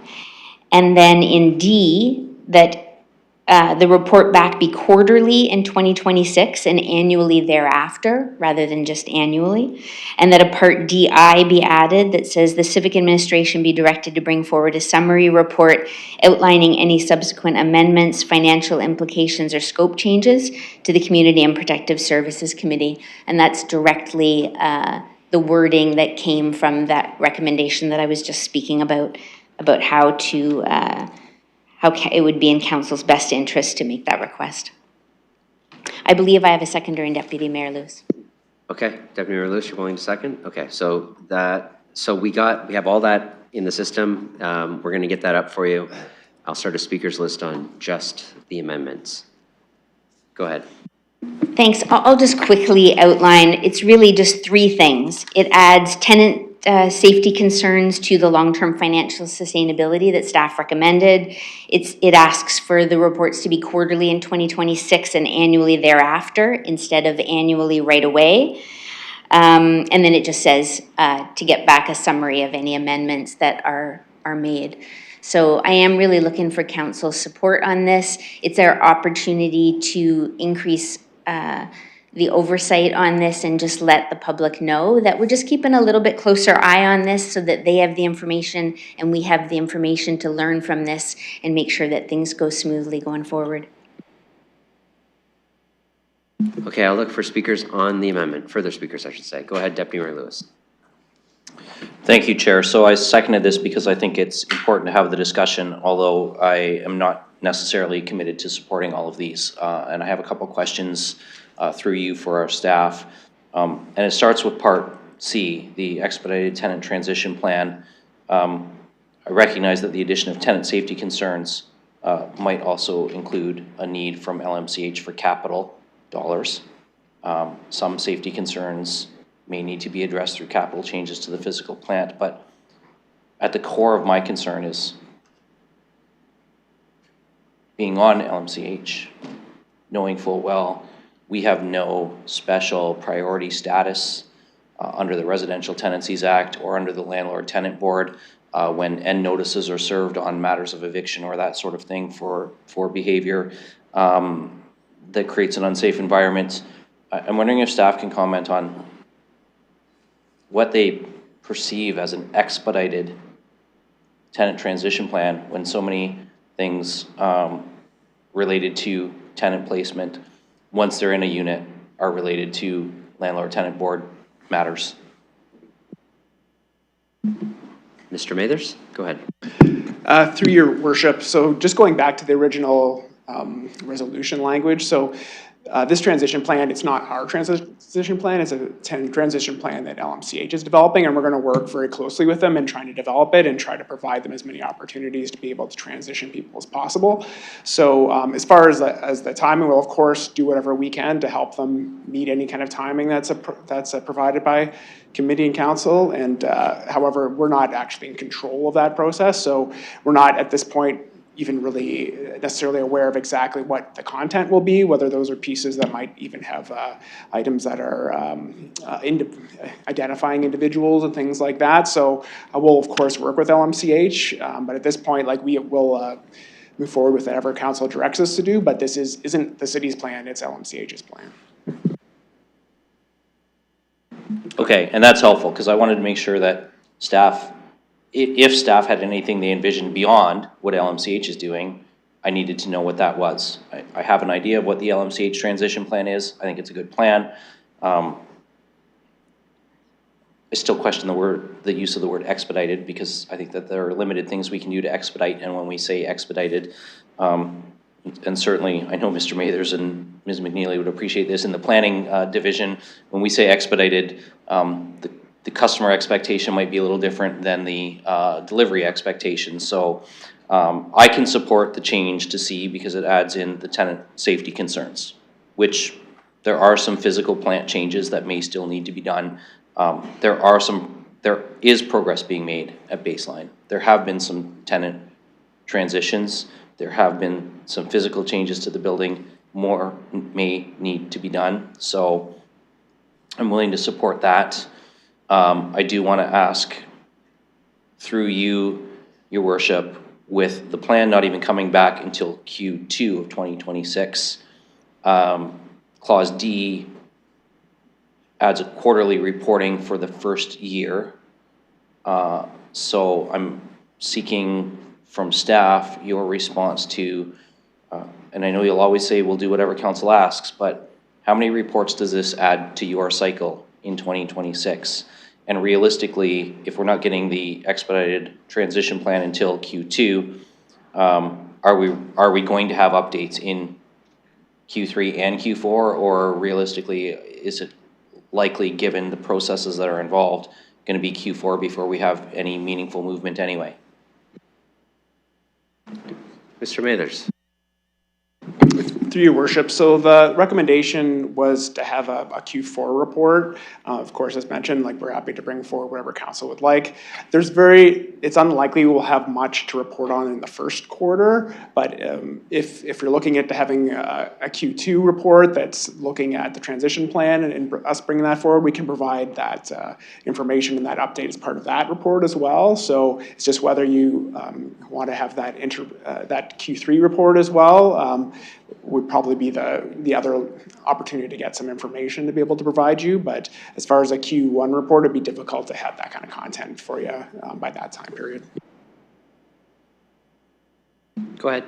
And so to follow up on that, through you, a Q3 report, I'm going to assume, based on earlier answers, but I'm looking for staff confirmation, would also be dependent on LMCH's staffing capacity to provide you data and updates on where they are in executing the plan? Go ahead. Through your worship, yes, that's correct. Okay, so I will say, while I support Clause C, I'm not as supportive of Clause D in the quarterly reports, mainly because I think Q3 will be a report for the sake of a report. I think we'll have made limited, if any, progress on the expedited plan at that point in time. We'll have an initial report back in Q2. The original recommendation to come back to us with a Q4 report would satisfy, to me, an update for 2026. So that piece I'm not as supportive of. And then again, on Clause I, a summary report, any subsequent amendments, financial implications, or scope changes, that would only be in the event that there were scope changes, subsequent amendments, given that LMCH would be initiating any future changes to the agreement. Is that correct? Go ahead, Mr. Mathers. Through your worship, absolutely. If there's any kind of like a substantial scope change, that's not something I would be comfortable to approve through a delegation. That would be something we need to bring back. And if it was if you're looking for the actual agreement, then we're looking at opportunities to be able to share that publicly, and we're working with our teams internally to be able to do that, to be able to provide that information in a different way as well. So if it's anything, it's a scope-related piece. That's not something that we would be doing through our delegated authority as an amending agreement. It would have to come back to committee and council. Go ahead. Okay, so that satisfies my question about I. So I can support the change to C, and I can support I. It's just D that I'm not interested in the Q3 report, so I don't need the reports quarterly in 2026. 30 seconds. And I am just happy to support the Q2 2026 initial report and then a Q4 update. Okay, so we're just going to separate all those pieces then, just to make it easy. So when we get to voting, we'll vote on all three components separate. Other speakers to the amendment? Go ahead, Councillor Trosao. Thank you, to the mayor. I think what bothers me about this is there are a lot of aspects of the operations of LMCH that I think need more review, more attention, more public scrutiny, and more reporting back to council. The main one being really, for me at least, the condition of the premises across their portfolio, which in the asset management plan was identified as being generally poor to very poor. Now, you'll recall that at the annual shareholders meeting, I attempted unsuccessfully to get LMCH in conjunction with civic administration to provide more fulsome reports on the condition of premises and also to institute inspections. I didn't get any support. Didn't go anywhere. I'm going to call a point of order. Yes, go ahead.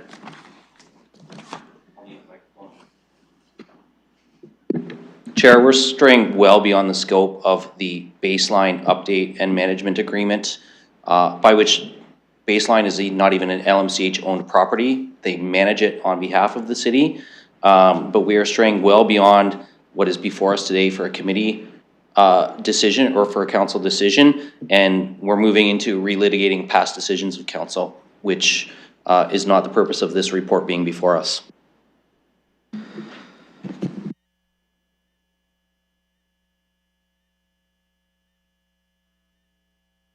Yes, so I don't disagree. Sometimes we can wander in the scope of our comments, and so I actually agree with the point of order. We want to keep it to the matter before us. I think, Councillor Trosao, you've made very clear points about some other matters related to London Middlesex community housing very clearly in the past. If you could keep it to this amendment and what's being asked for in this amendment, that would be fantastic. So you can continue with your comments. Okay, let me thank you for that, and I'll respect that decision. I'll start over with what bothers me. What bothers me is I believe that there's a double standard that's being applied to how this council is scrutinizing, and the level of scrutiny, different aspects of the administration of this housing program and the city's obligation to supervise it.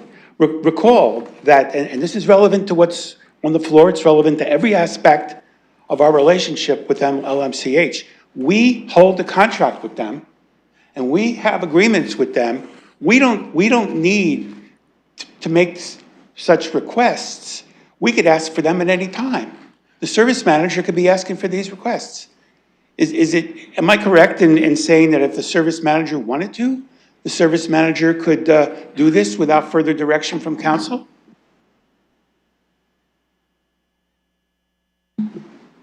Mr. Mathers, we made eye contact, so that Yes, means you I- win the answer. Through the chair, so it would be very specific to what the ask is. If it's specific to this report, we'd need to make sure that it aligns with the agreement. But it would be up to council to be able to provide that direction as the owner of the property and the ones that are contracting the service. Let me close by saying, if this was amended to include a consideration of conditions on the premises, I'd be more likely to support it. But as it's drafted, it's a very, very specific thing that excludes everything else, or doesn't include anything else, everything else. So I just think the implication of this would be, we're not really worried about these other things, we're just focusing on this. So I'm gonna vote no on this, but please, don't take that as my indication that everything's just fine and dandy with this agency and the way we're administrating our programs, because there are a lot of problems. Okay, other speakers to the amendment? All right, so as requested, we're going to vote on these three pieces separately. Oh, Councilor Ferreira? Sorry for the late hand up, Mayor. I have to agree with Councillor Trosso here. Like, what about Walnut? What about Simcoe? What about Limberlost? So Councilor, okay, point of order. Go ahead. As you just heard from Mr. Mather, this is a purchase of service agreement to run a city-owned property, and it is not within the scope of what we're dealing with here today, councilors. So through you, Through the chair. again, I want to ask that we stick to what's on the floor. Yes, and so you called the point of order before I was able to get to it. Next time, give me a little more window. Councilor, you're bringing up properties unrelated to the motion on the floor before us. If you could, this is an amendment to a motion with a very specific ask for this particular entity. You can be for it, you can be against it, but try to speak to this. There's lots of discussions we can have at committee on many properties and pieces that we can talk about, but let's keep it tight to what's before us today. Okay, thank you. All right, any other speakers to this amendment? Okay, I'm going to separate them as requested. We're going to deal with C first. So this is just part C. You can see it in eScribe. I'm going to use the same mover and seconder for all these, but just part C, we're going to open that for voting.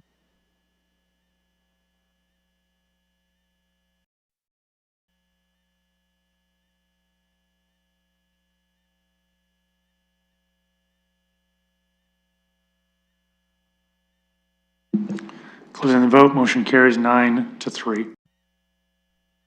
And just D, not the I under D, just D is what's next. So this is the quarterly reporting, 1 year annual reporting after that. We'll open that for voting.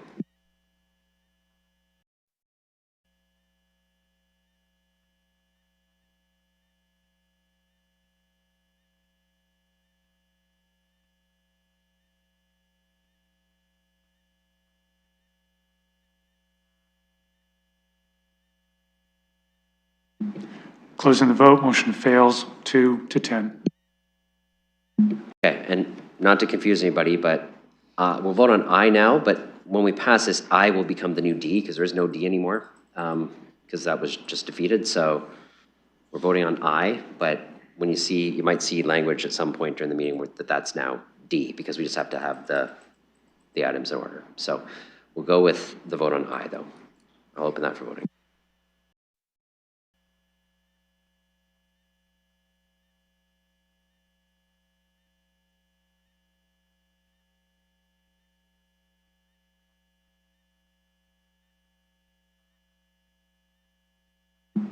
Closing the vote, motion carries 10-2. Okay, now I need someone to move an as amended version of all this. Councillor Stevenson, are you willing to move the as amended? So that means, okay, so seconder for the as amended, Deputy Mayor Lewis.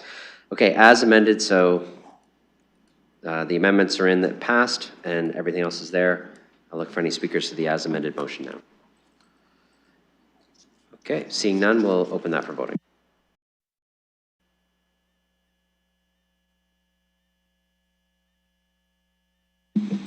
Closing the vote, motion carries 11-1. Okay, go ahead, Councillor Preble. Thank you. So, Your Worship, I would like to put on the floor 8, which was requested to be pulled by Councillor Stevenson. Okay, we have 8 on the floor now. I'll look for speakers to 8. Go ahead, Councillor Stevenson. Thank you. As circulated to council earlier today, I'd like to move a referral.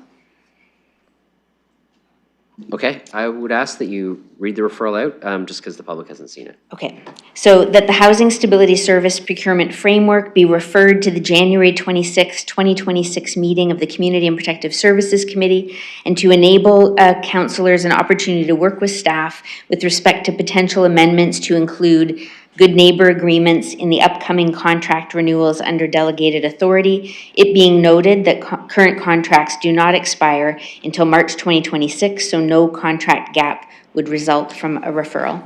And I believe I have a seconder in Deputy Mayor Lewis. Willing a second? Yes, okay, confirmation. So this is moved and seconded. We will have debate on the referral. Go ahead if you'd like to provide your rationale, Council. I'm going to wait if that's okay. Hold my. I'll look for any other speakers to the referral. Deputy Mayor Lewis, go ahead.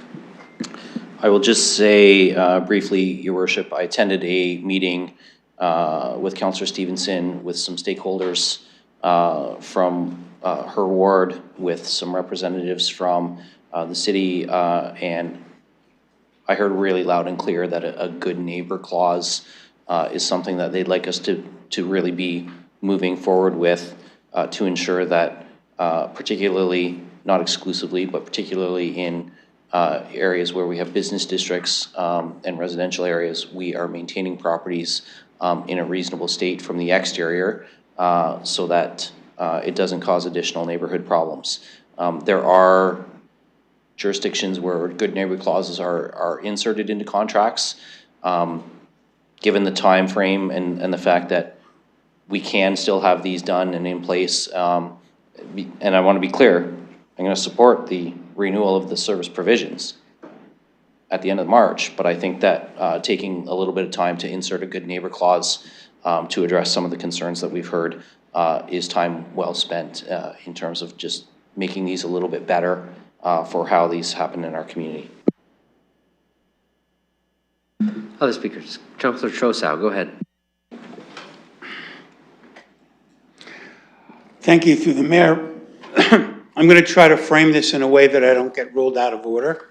Okay, so I guess I'll start with a hypothetical question. What's a good neighbor clause?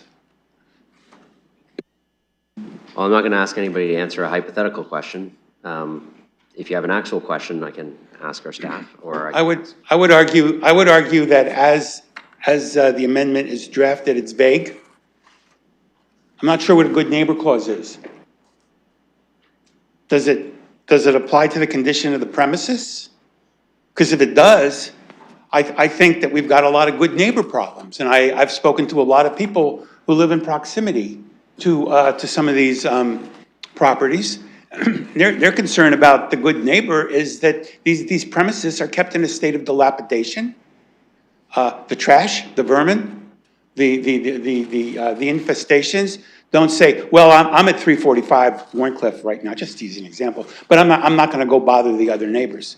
I mean, so I'm not sure what a good neighbor policy is, and I could be persuaded to support this, because I think we do need a better relations with the neighbors. But as this is written, it's very vague, so I'm not there yet. Thank you. Yep, thanks, Councillor. Other speakers to the amendment? Go ahead, Councillor Ferreira. Thank you, Mayor. I guess further to some of the questions, how would a good neighbor clause be enforced exactly? I don't know if that's a question I can pose to staff. I do see some vagueness. I did quickly Google it, but I just wanted to know the enforcement of such a clause. Well, I mean, I can go to staff. I think that might be a better question for after they've written the clause and come back to committee on how it would be enforced, but I can see if I can get an answer. Go ahead. Thank you, and through the chair, it's something we would have to look into. Typically, a good neighbor agreement is a compact, an agreement between two individuals. So, for example, the neighbor and a landlord and a tenant or something like that. It's not typically in a separate agreement because the enforceability can be difficult at times. So it's something we would have to go and look and report back on whether it's even enforceable. Okay, go ahead, Councillor. Thank you. Well, with respect to that, the enforcement or the lack thereof, I don't know really how to take that. I obviously like the idea. I just don't know the enforceability of that. Without that question being answered, I'm wondering kind of what would transpire from this? What would this translate into? I'd be very interested to see if we bring out, some type of clause and put it into our agreements and then we're not able to enforce it. So with that, I'm just a little skeptical. Okay, any other speakers to this? Go ahead, Councillor Stevenson. Thank you. As the Deputy Mayor said, we had a really productive meeting. Thank you to the City Manager for organizing it. Some things came forward where we thought, we can make some improvements to what we're currently doing. And I think this gives us an opportunity to do that. It also forces us to do it on a very short timeline. We could have moved it to February, but I like the idea of getting on it right away. Happy to talk with my colleagues as we do the work so that what comes forward is something that colleagues have had a chance to have input into. This is just a referral. This isn't agreeing to the Good Neighbor Agreement. It's not getting into the weeds on purpose. It's asking for the opportunity to have a little bit of time to come forward to the committee with some ideas on how we can improve what we already have. So I'm asking for my colleagues' support on this so that will allow us to implement some of the good ideas that are coming forward as we do the engagement and the consultation. Okay, any other speakers to this? Go ahead, Councillor Frank. Thank you, yes. I'm probably going to be supporting this at this point because I feel like most people do want to be good neighbors, and I think perhaps some of the discussions about the amendments could be if there are agencies that need additional financial support in order to improve their whatever issue people might suggest they'd be having. I think that, again, would be a welcome opportunity to take a look at that because I think, again, perhaps some of these changes or requests might come with some financial request as well, and I think it should give us some time to have those conversations. And so the only thing I would say is it would be good to have a discussion between, it says councillors and staff, but I'd also include agencies in that. I'm not going to add it to this motion, but given that we kind of give ourselves an open slate for here, it'd be one of my requests would be to talk to agencies as well. Councillor Pribble. Oh, I thought I saw your hand up. You Sorry. did. Okay, great. Thank you. You look surprised when I said that, so it's your I was turn. surprised you saw me. Well, I see everything. So your worship, to the staff. No, I do have questions both regarding the deadline, June 26th, and from two perspectives. January 26th. From two perspectives, the organizations that we'll be signing the agreements with, if you see any issue with that, and also we just heard from the legal, but I didn't hear unless I missed it, if the legal department is going to come with some proposals in terms of the good neighbor clauses. How is the deadline as well, the January 26th? If I can receive a feedback, thank you.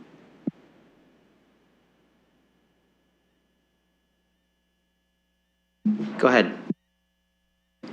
Thank you, and through you, perhaps I can ask for some clarification about the wording of the referral is to enable counselors to work with staff, and I know we cannot give individual legal advice to counselors. It would be to council as a whole. So I guess I would be looking for some direction as to whether counselors are anticipating that they would bring some potential clauses to us, or if they want us to go and do the research for them.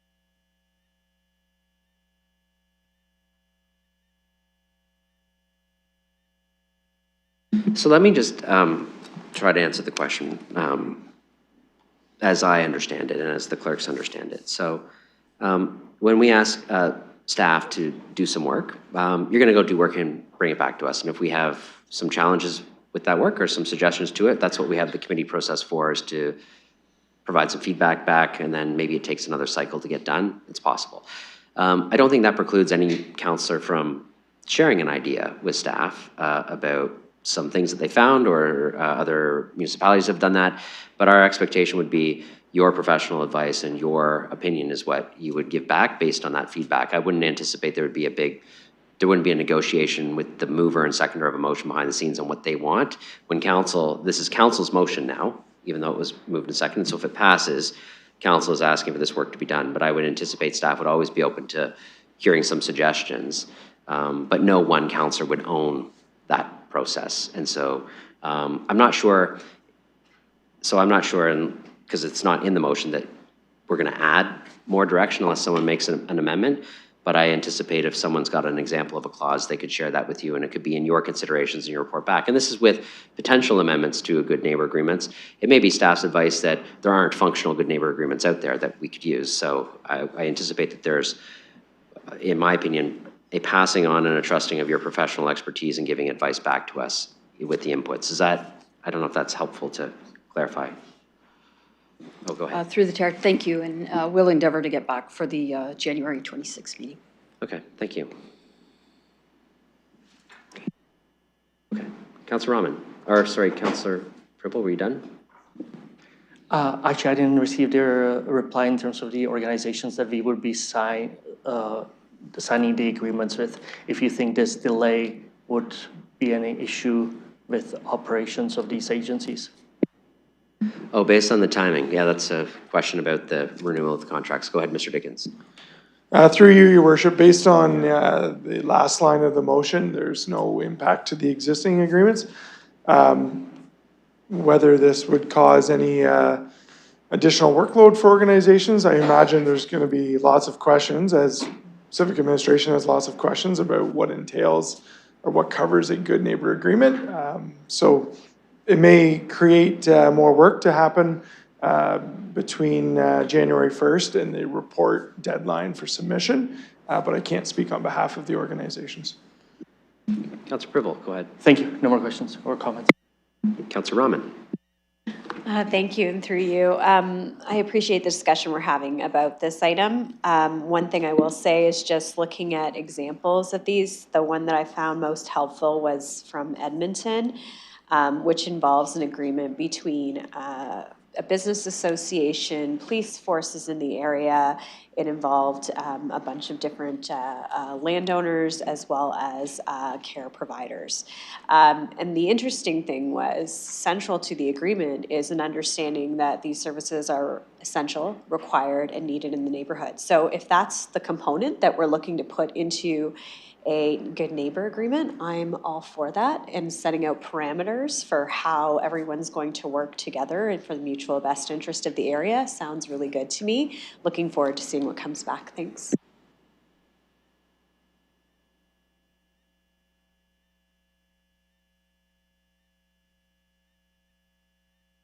Any other speakers who haven't spoken yet? Okay, so this is just on the, well, actually, it's on the referral, so it is the referral. Everybody's spoken, so we're going to open that for voting.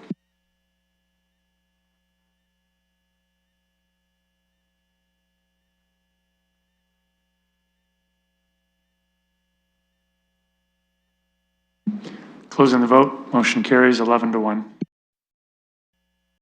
Go ahead, Councillor Pribble. Thank you, through your worship. I would like to put on the floor 9, which was requested to be pulled by Councillor Ferreira.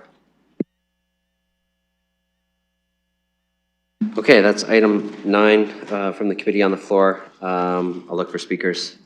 Councillor Ferreira, would you like to speak? Go ahead. I don't necessarily want to speak yet. I just want to put an amendment on the floor. Can I do that?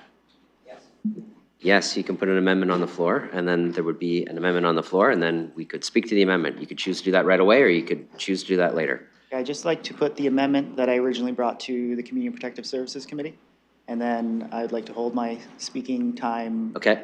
So I would like you to read it out because there's no piece of, I don't think you included a piece of correspondence on the committee's agenda. I did. So if you could just read it, that would be great. I did add it. I don't have it in front of me. If you refresh, we put an e-scribe for you to give you a hand there. Is this it? No. Yes.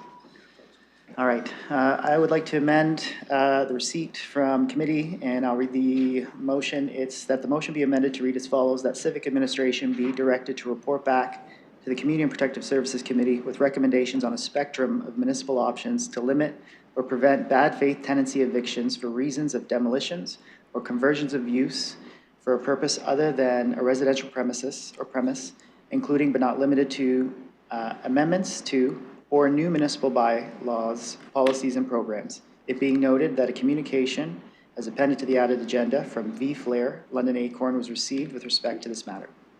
Yep, that's perfect. So is there a seconder for that? Councillor Trosa is willing to second. Okay, so that's on the floor. Now I'll look for a speaker's list. Do you still have a chance to speak when you'd like?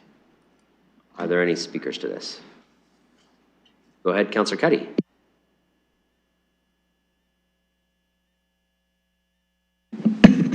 Thank you, Your Worship, and through you. I'm going to speak, this is a two-pronged discussion, Your Worship. And I do want to recognize in the gallery the Acorn members. Thank you. So 2 years ago, Your Worship, we put together one of the most constructive, productive bylaws we've seen in this country. And that's not just me telling you that, Your Worship. That's other communities and municipalities telling us that. Because we put together the run eviction bylaw, which today is considered by many municipalities, and I've been told this, to be one of the best in the country. I worked with former bylaw chief Orst Katolik on it. Deputy Mayor Lewis worked closely with me on it. Members of council gave me their contribution, including Councillor Ferreira, who's the mover of this motion. Today, I still believe, Your Worship, this is the best bylaw in the country. If I were an owner of a property and I looked at the bylaw, that the motion that Councillor Ferreira has moved, I would sell my property. Because I think this is doing a disservice to landlords. I think we've pushed them as far as we can with the rent eviction bylaw, and I think we've gone as far as we can. And I have spoken to landlords who've told me this. I won't go on any longer, Your Worship, because I know there's others who want to speak to the subject. But I do want to say that our current bylaw is very, very effective. It's doing its job. I actually used it this past summer, Your Worship, for balcony construction at 1280 Webster Street that was being done illegally by the terms of the bylaw, and the bylaw took effect, thanks to our bylaw officers. So, Your Worship, in conclusion, I will not be supporting this motion by Councillor Ferreira, and I would encourage my colleagues to do the same. Thank you. Okay, other speakers to the amendment? Go ahead, Councillor Trosa.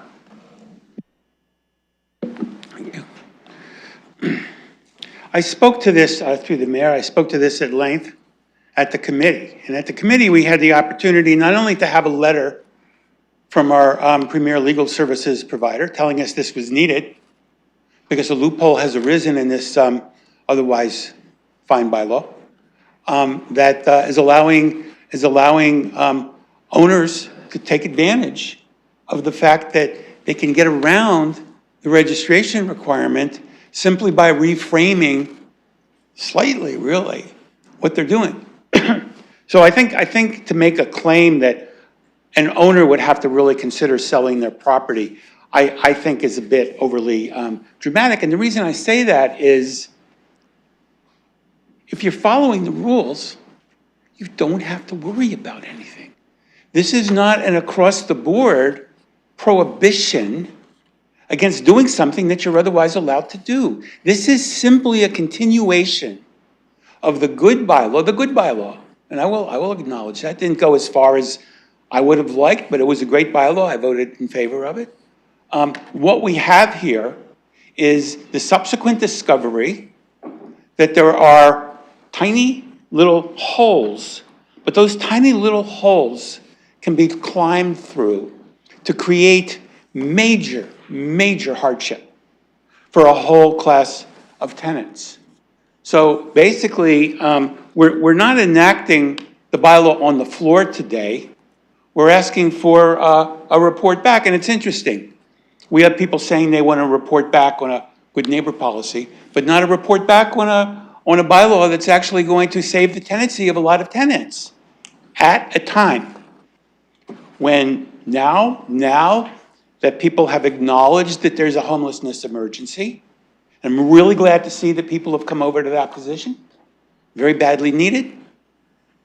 The last thing we need to do as a city is to allow our bylaws to sit when they need to be fixed and not fix them, because it's just going to increase people being evicted.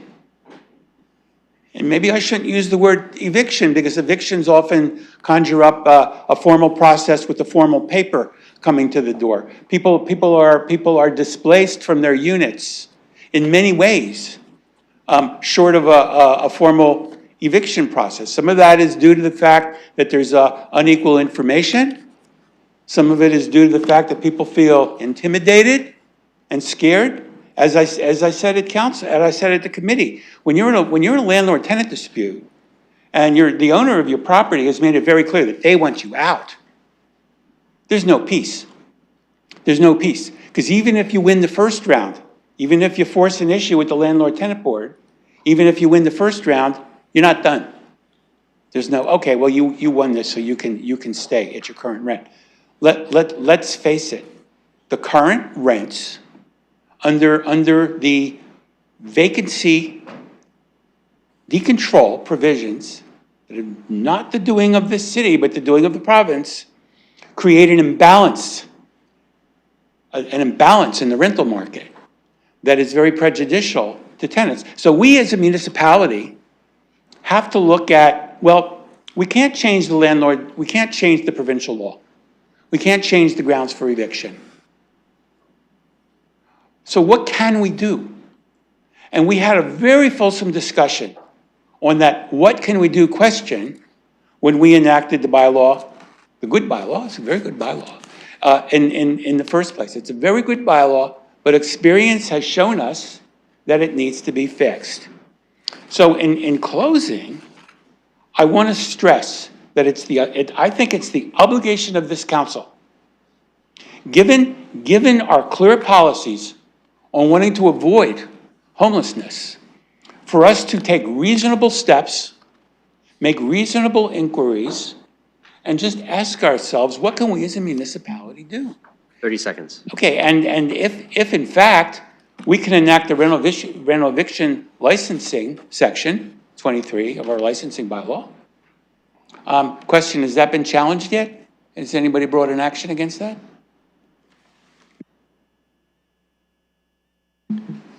Go ahead, Mr. Mathers. Through your worship, sorry. No, there hasn't been any challenge to that at this time. Okay, Thank you. 15 seconds, Councillor. So changing really what we're talking about is changing a few words in the bylaw to sort of pick up and recognize something that's happened. We got to do it. And it would be very unfortunate if this council didn't even ask for a report back. Time is up. Thank you very much. I have Councillor Frank, and there was a hand over here, but I missed who it was. Oh, Deputy Mayor Lewis. Go ahead, Councillor Frank. Thank you. Yes, I'll be supporting this because I am interested in hearing back from staff on what these recommendations could possibly be. I do think it's good that we have a rent evictions bylaw. It's my understanding that in the last 6 months of having it, only one actual application for the RUL has come forward, is my understanding, and it's at 140, or I won't say where it is, but I know where it is. Mr. Mathers? Mr. Mathers, there you go. Through your worship, we're currently at 7 licenses now. Thank you. And if I could follow up, are those all at the same location or are those spread out across the city? Go ahead. They're all one applicant, but they're 7 licenses. Thank you. Yes. So again, I'm pleased that we have the rent eviction bylaw. In the last, it sounds, again, I think it's been around for 6 months. Please correct me if I'm wrong. But we've had one location with 7 applications come through. So I do think that they're, based on my understanding, based on the report that we've heard back from staff, that those are the only 7 that I'm aware of. I do think that perhaps people are using other loopholes to evict tenants, not following the proper processes. So I would be interested in hearing from staff if there are other opportunities for us to enhance this. So I don't see this as us making any decisions today. We're simply asking for a report back. And if staff recommend that there's not anything that they would change or any additional options for us to pursue, then I believe that they would bring it forward at that time. So I will be supporting this. Deputy Mayor Lewis. Thank you, Chair. So in his remarks, Councillor Trussell referenced that we should take reasonable steps. And the crux of the argument to me, and why I won't be supporting this, is I don't see this as a reasonable step. The current rent eviction bylaw that we have in place, which I did work with Councillor Cuddy on, and that we have gotten through, came into force and effect. I believe it was April 1 of this year. So we don't have 12 months of data on it yet. We do have an update that we've had 7 licenses issued for those purposes. But now, what we have before us is a motion, and it actually does specifically say to prohibit or limit the bad faith evictions for reason of demolition and conversions to use for purposes other than a residential premises. So it actually is very specific. And through you, Chair, question to our staff, and probably it's Mr. Mathers. We have many properties in this city, particularly in the core, but not exclusively, where we actually already have, as of right, multi-use zones, where we may have ground floor commercial, residential in the same building up above. Even along Dundas Place, we have some apartment buildings above some commercial spaces. Is that correct? Go ahead, Mr. Mathers. Through your worship, yes, that is correct. There is multi-use zones that may have a commercial or another use with residential. Go ahead. So to follow up, the second question then is, if there's not already as of right multi-use zoning on a property, would that not require a zoning bylaw amendment to come through planning committee for a change of use if an applicant was seeking to add commercial space where currently they only had residential space zoned for? Mr. Mathers. Through your worship, yes, that is correct. Those would be any type of a change would, from that perspective, would need to come back for a bylaw amendment. Deputy Mayor Lewis. So I've been a member of planning committee since the rent eviction bylaw has been in place. We've not received, to my knowledge, any requests that have come through for a change of use that is to remove residential to create commercial space. Insofar as they haven't put forward a planning application. Doesn't mean that they might not be in the process of doing that, but we haven't seen that yet. So we have a process by which ZBAs are in place. We also, as a council, are getting a report back in Q2 of 2026, as was shared with members of committee during this committee meeting, on an update on the data points in our current bylaw after 1 year of use. So for me, I'm not prepared to start asking staff to do more reports until I've actually seen the results of the first report. But I'm very mindful of the fact that, to Councillor Cuddy's point, a property owner can request a change of use. That is a legal right that they have in Ontario. They can come forward with a zoning bylaw amendment to request a change of use. And this request specifically asks for us to limit that change of use. I don't need a report back to tell me that planning applications can come through. Now, whether or not they fit the land use planning guidelines, the London plan itself, those other things, that is an evaluation that staff do through the planning process. But I'm also mindful of the fact that we've actually had oppositions to demolition of buildings where small numbers of units, 6 or 8, are going to be demolished so that a 12, 15, 30-story, in some cases, apartment building can be built and add significant density to the housing inventory that we have in our city. Would we prohibit, and in some cases, those include ground floor commercial in that high-density residential. This potentially prohibits that. So at this point, I'm very satisfied that the current bylaw we have is working. We've all agreed that we're happy that we've passed this bylaw, that it's in place. I am not going to support any further changes to this until I have at least seen the results of a year's worth of data on a current bylaw. We have other processes in place for change of use. We have property owners who have a legal right to change of use. And we're already getting a report back in Q2 of 2026 on the current bylaw. So with those pieces in place, I do not feel that this is a reasonable step for us to take at this time. 30 seconds.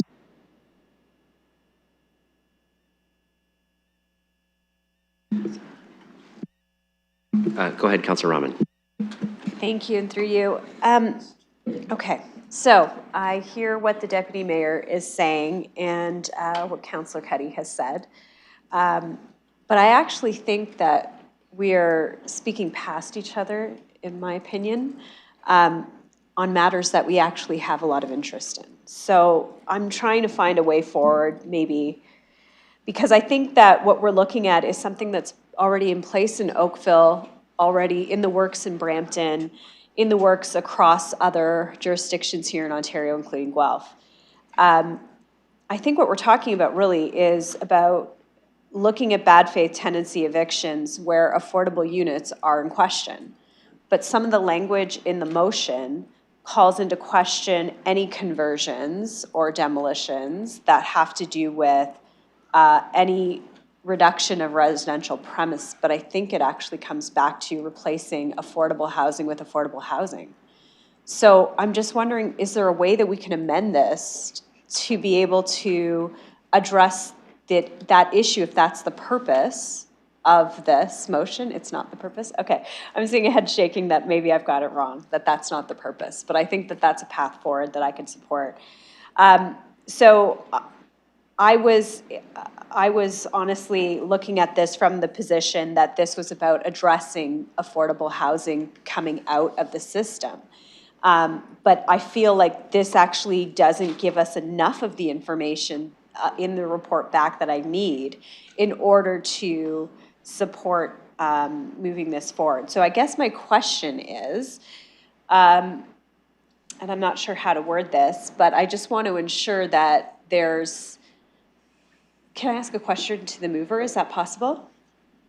I can always pose it, but he doesn't have to answer it, but go ahead. Thank you, and through you. So I heard the speaking on this item, and I feel like the speaking on this item isn't matching exactly what's here. So that's where I'm trying to get some clarity. So in the media, in stories, and some of the stories that were shared by Acorn, it was really coming to the crux of addressing affordable units. What's here in front of me doesn't necessarily speak to that. So what I want to know if that is the intent here, or if the intent is different. I'll let you answer, Councillor, but you got to just answer the question, not create a whole new debate. So go ahead, if you want to. It doesn't count towards my time, right? Absolutely not. Okay. So all. Unless you start debating, and then when she I'm gets, not I'll gonna cut you debate. off. So It's- go ahead. All of the things that Councilor Rahman is speaking about is correct. However, this is about fraud. This is about fraudulently using an N13 to evict. This is what it's about, fraud. Councillor Rahman, go ahead. Can I?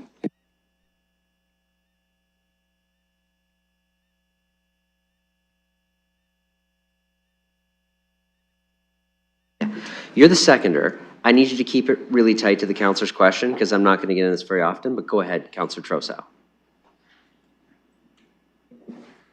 Yes, I'll be really brief. The motion says explore a spectrum of options. And I believe that what the councillor is referring to would be within that spectrum. We don't have legislation on the table.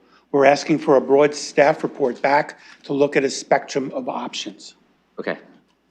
Councillor Rahman, go ahead. Thank you, and through you, I appreciate the clarification. I will say that what's in front of us isn't broad. It's actually specific to changing residential premises to not being a residential premises. So I just wanted some clarification because where I would see value is getting a report back that addresses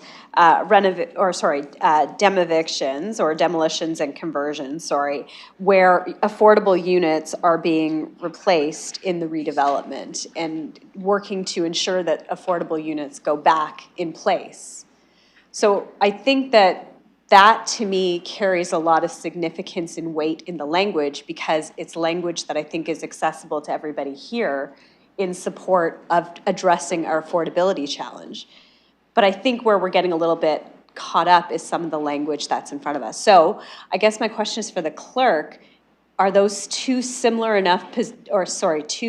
different enough positions that I wouldn't have to bring back, like if I wanted to bring this forward, I wouldn't have to ask for leave or ask for reconsideration? Give me a second. That's a good point of order question.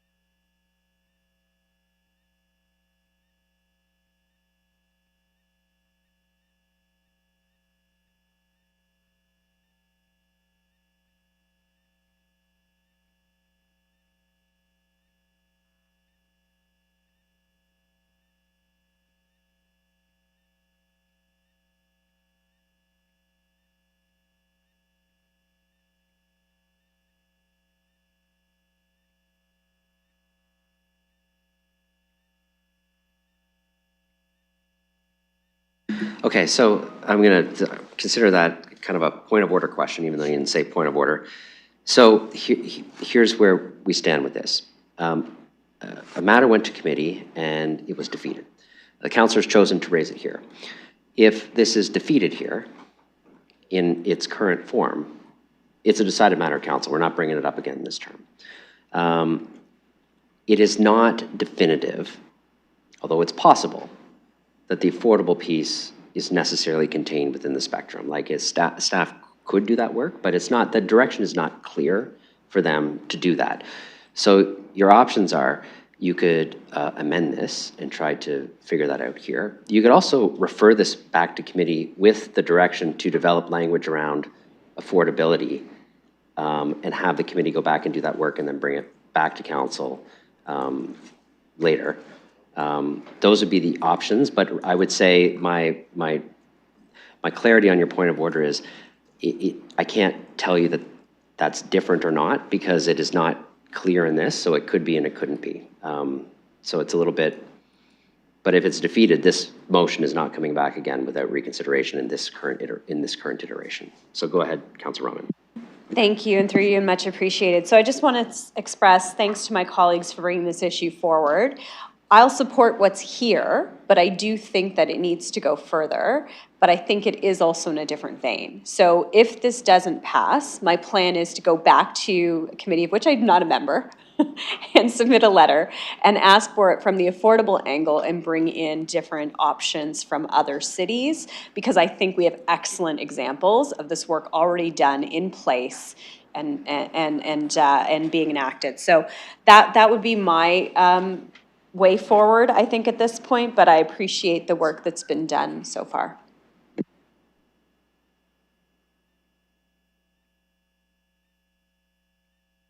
Other speakers to this? Councillor Pribble, go ahead. Thank you. And thank you all for coming today and to show the interest that you have representing your members. I did not support this at a committee, and I will not be supporting it today. Exactly for the past 5, 7, 8 minutes, what was the conversation between the councillors? We don't have a clear vision. I believe we need to wait for that report coming in Q2 and give a specific direction based on those results to our staff. Already at the committee, the staff did mention that even if we were to pass this, what's in front of us, it would not be coming till Q3. I had a discussion with our staff. I was hoping that we would have a Q1, but the staff made a really good sense that we are not gonna have actually the results till May 31st when the 1 year is finished, which makes sense. I'm hoping that we will have it in Q2, at the beginning of Q2. It will give us time, so we are not losing any time, but we will have a clear vision what this report, what's already in place, the weaknesses, and how can we maximize the opportunities. I don't see any benefit of moving this forward now. We are not saving any time. We are not giving you actually any advantage except that you are going to walk out there now and say they passed it, because this would not be coming back till Q3. So that's the reason. And as I said, what was the conversation during the last 5 minutes shows clearly, even to me, that we are not ready to do specific direction to our staff. And that is the reason why I will not be supporting at this time. We will get back the report, what was passed. And I just do want to mention one thing, which I'm quite sure you are aware of, but I know at least 3 people that were here last time. They would be under the restriction. I just want to read it to you. The municipality cannot prohibit or regulate the demolition or conversion of a residential rental property that contains less than 6 dwelling units. I just want to let you know that I know at least 3 people that were here last time. They would be in this category, which we would not be able to address anyways under the provincial regulation. But for the reason I just mentioned, I will not be supporting at this time. If there would be a referral, that to come back after the report comes back from what we have passed in April, I will be more than happy to support it, because that makes sense to me. Instead of defeating it now or referring it to next month or month after, no, I truly believe we need that report first, so we make the proper evaluation and we can address it in the best manner to address the issues that are out there. Thank you.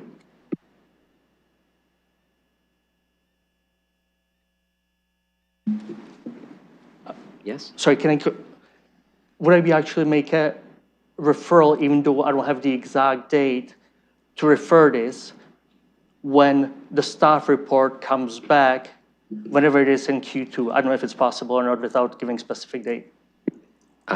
Yes, that is possible, because there is a staff report, so they would just be aligned.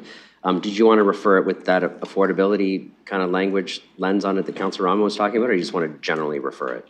Because usually you refer for a reason, but it could be just consideration of this and aligns with the report. That would be fine too.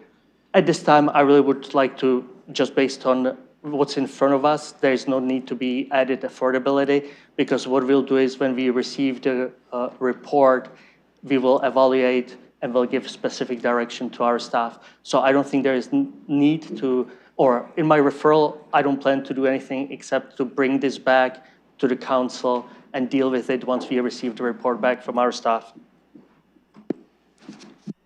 Give me 1 second.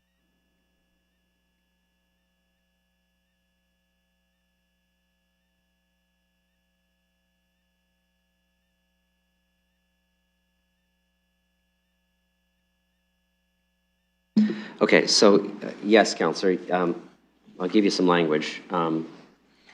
That the motion be referred back to Civic Administration to bring forward to a future meeting of the Community and Protective Services Committee to align with the staff report in Q2 of 2026.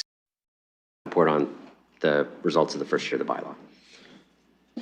That sounds really good to me. I just want to make sure that does it stay after? Because yes, it's Q2, but does it stay, is there a word after we receive it? Well, it could align at the same time. Committee could decide. Perfect. Then, or. Perfect. Like it could land at the same time as the report. Perfect, yes, that is good for me, thank you.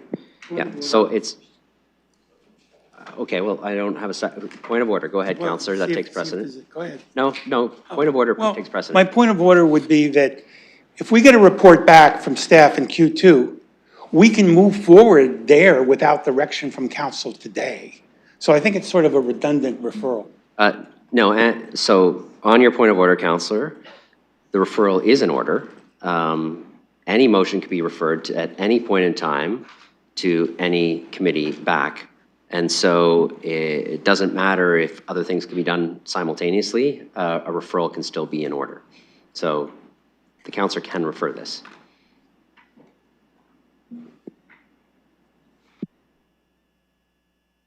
So I need a seconder for the referral.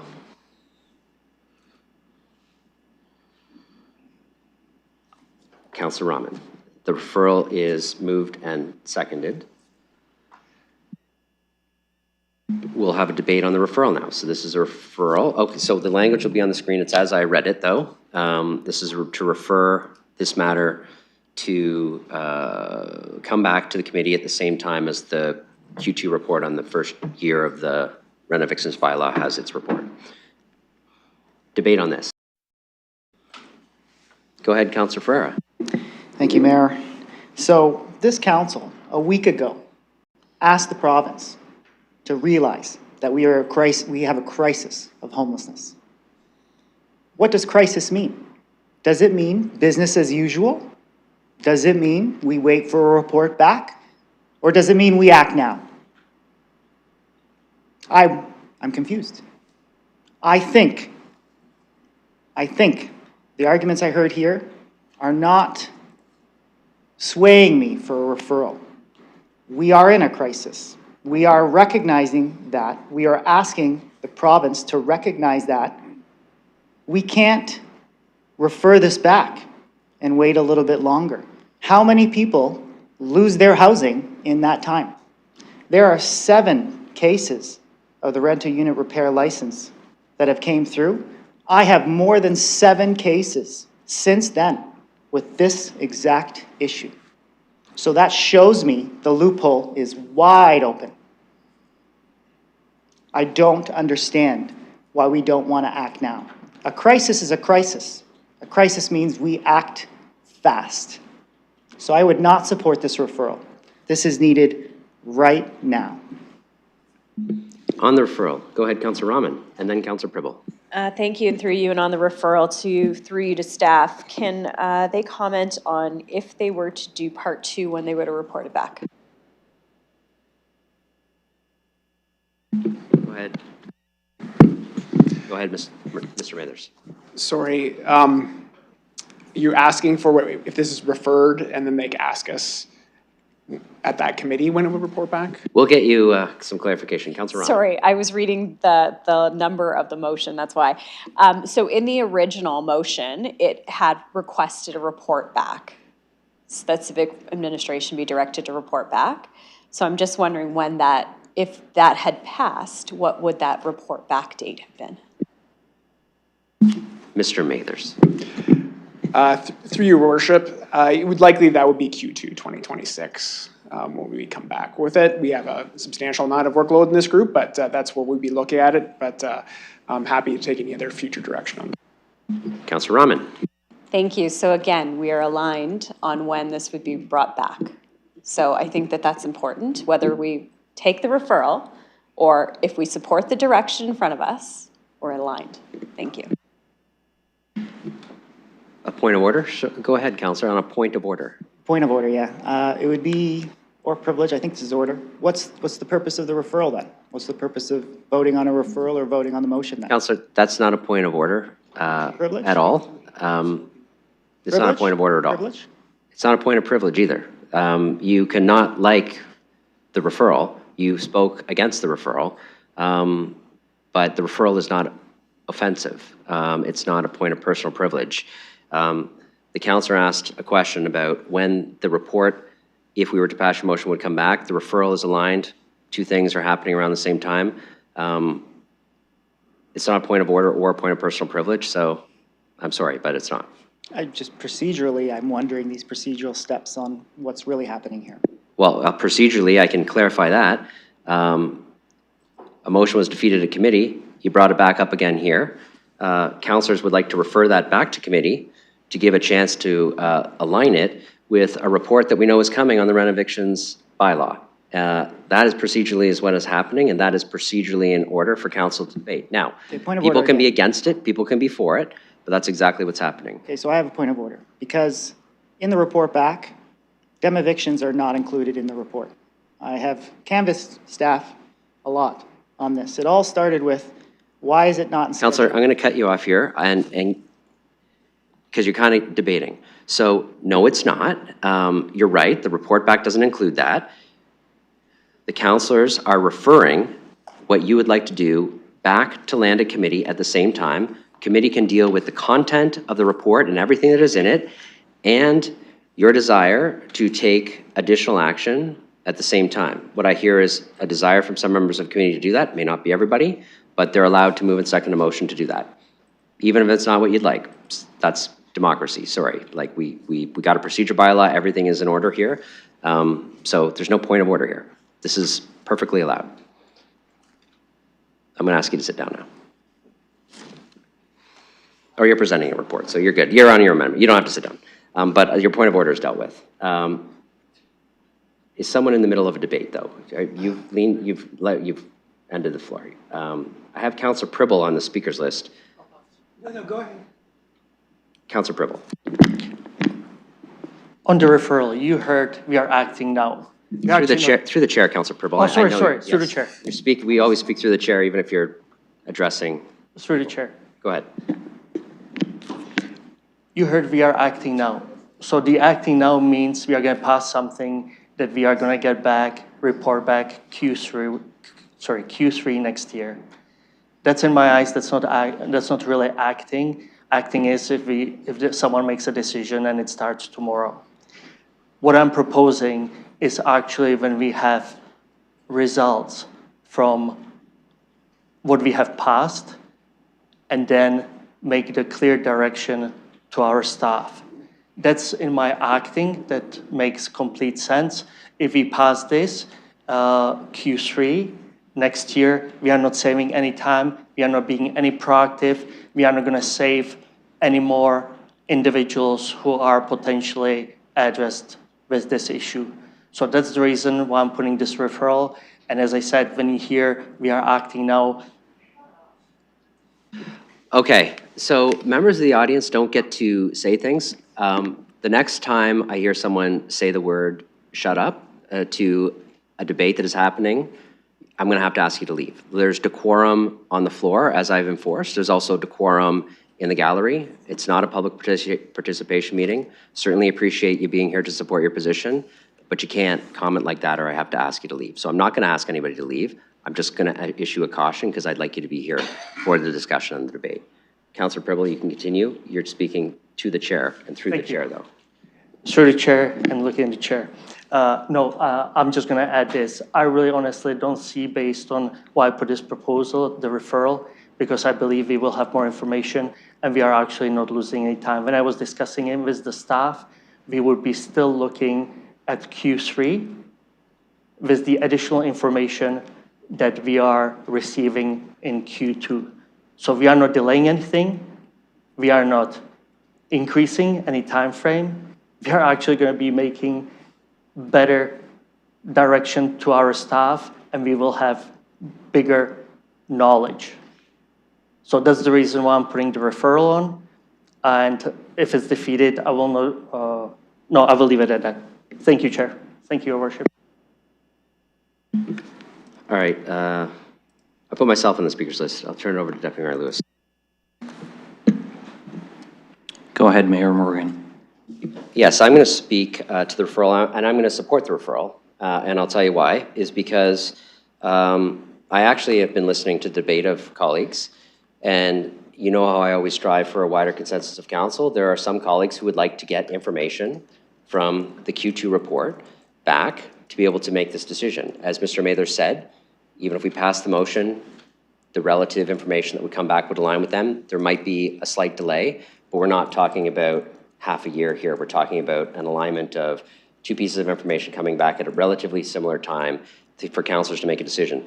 The reason why I want to support the referral through the presiding officer to the councillor who originally brought the motion is because I think there's some consideration here that it might get defeated. Like, I'm listening to debate, I'm not sure it would pass, and if that happens, it's a decided matter of council. This is a pathway that provides the opportunity for you to get a wider consensus of your colleagues on something that you obviously care very passionately about, and I think the referral is a good path forward for a wider amount of members of council to be able to make the decisions they make and have that debate at the time and get that information. Now, I do want to say, too, I support the referral, although I do like what Councillor Rahman was saying about affordability.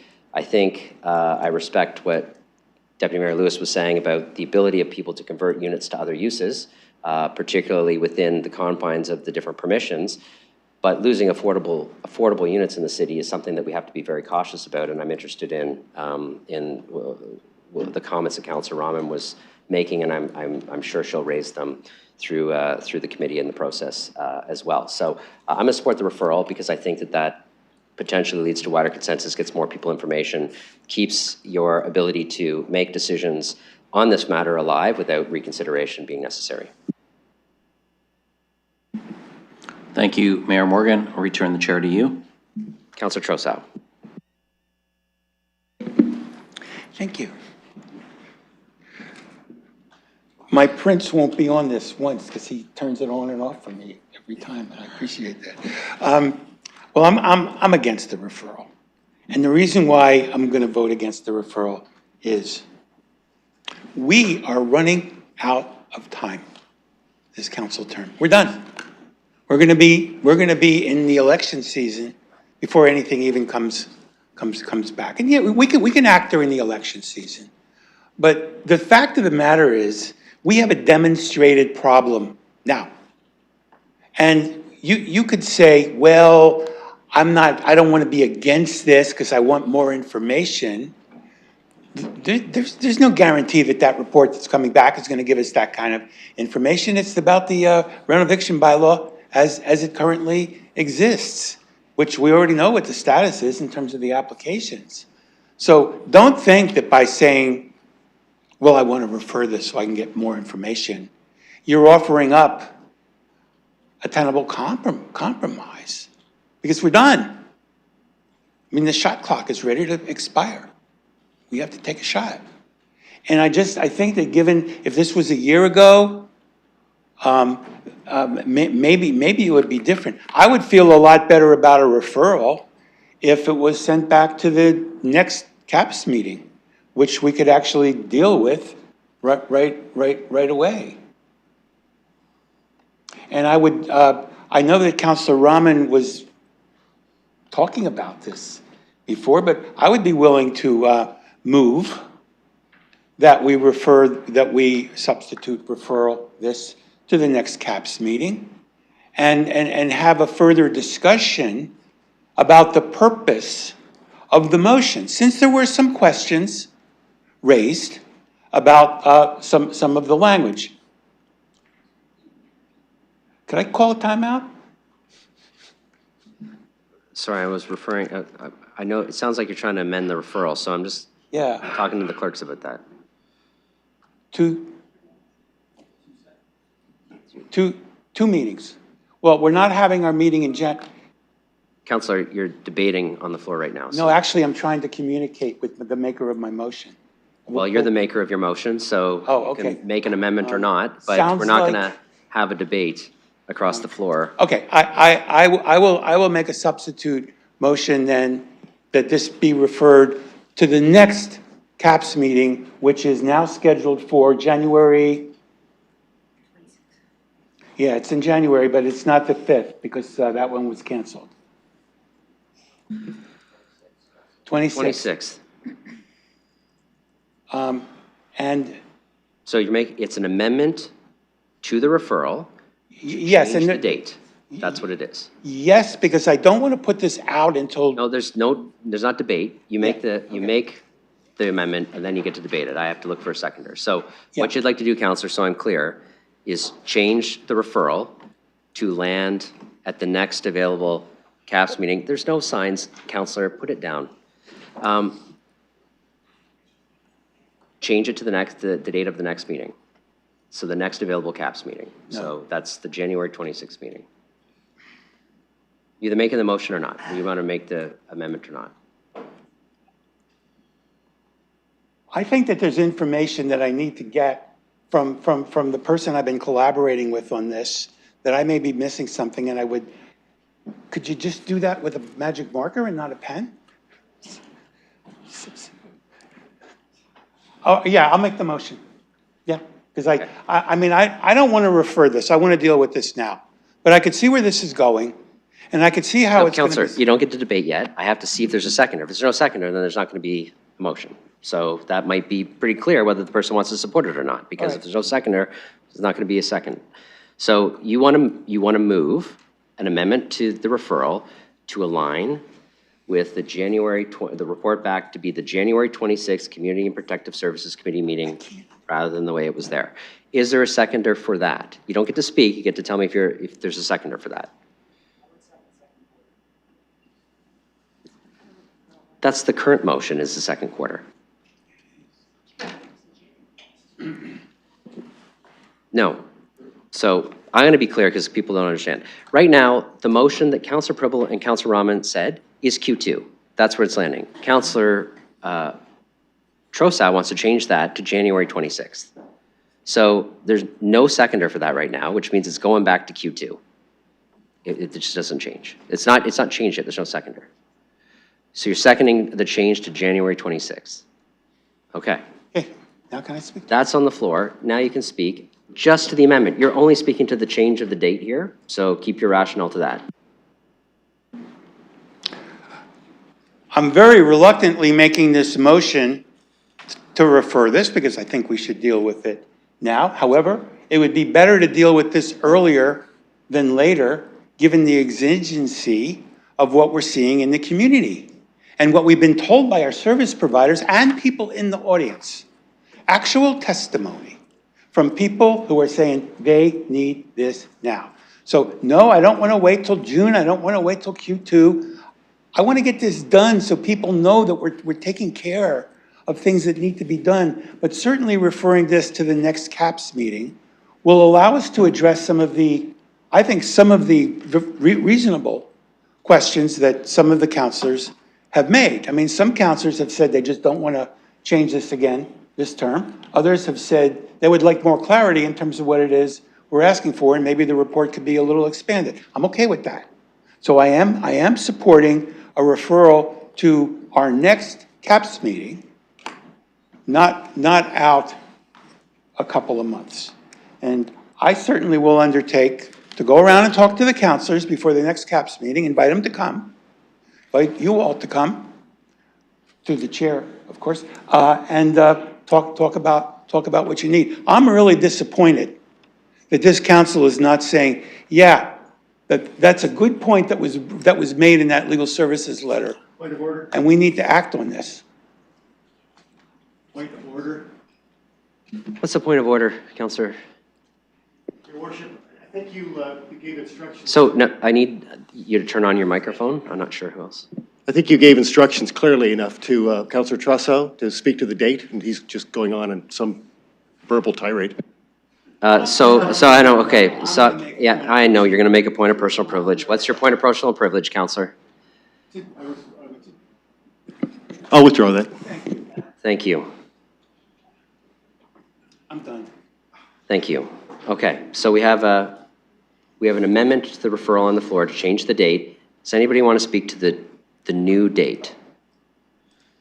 Councillor Ferreira, go ahead. Just quickly, this is about urgency. We have seen the increase of homelessness. I have communicated this pretty vigorously. It's about stopping homelessness before it starts. It's the most cost-effective way. It will reduce our numbers before they even increase. We have seen a 600-person increase since 2022. I know this entire council is hearing from the rest of the city. We have to do something about it. We have taken strong stances about doing something now and doing something real. And there's an urgency here. And we have endorsed urgency a week ago, less than a week ago maybe, I don't know. So I am confused on some of the comments and debates that I've seen here, but I just want this to pass. I want this to happen quick. I think Q2 or Q3 is too far or too long.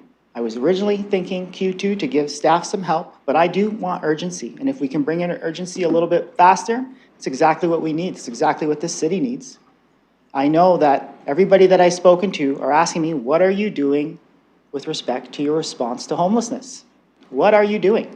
This is what we're doing. And here we're debating about procedure, and here we're debating about this is not reasonable. I've asked for a report back. I haven't said what the tools are, what the steps are. We've already stepped into this space as it is with the rental unit repair license. On the change of date, Councillor. It's about urgency. Okay, keep going then. So Keep it to the urgency. I of the think date. if we are serious, we should vote seriously. And a serious vote is urgent report back. So if you want to amend this and have it brought back even sooner, which I guess we can't because we don't have the next Community and Protective Services meeting, I would say do so. But it's urgent, and we all know that. I'm not going to stress that anymore. I know this council knows. Any other speakers to the amendment? Councillor Trossau, you made an amendment, so if you can stand, that would be great. Councillor Rahman, go ahead. Thank you, and through you. So I just want to clarify where we're at right now. So we're on vote 4, which is a motion to amend the date. But I just want to clarify that vote 4 is not related now to vote 3 because the original intent of what Councillor Pribble moved was to tie the report back to the renovictions report that's coming in Q2 2026. So that report wouldn't show up in January 2026. So then this would just be this item coming back in January of 2026. Okay, so I am clear on that. Thank you. That's correct. Thank you. And so just to be clear, that's a report back that staff said they could only have ready in Q2 of 2026. That's also correct. So I guess through you to staff, is there any ability for them to meet an expedited timeline to January 26th?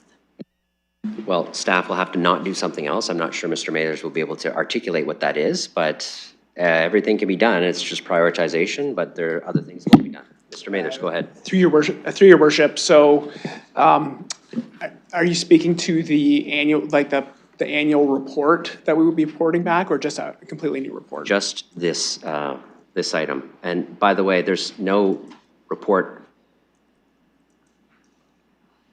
One sec.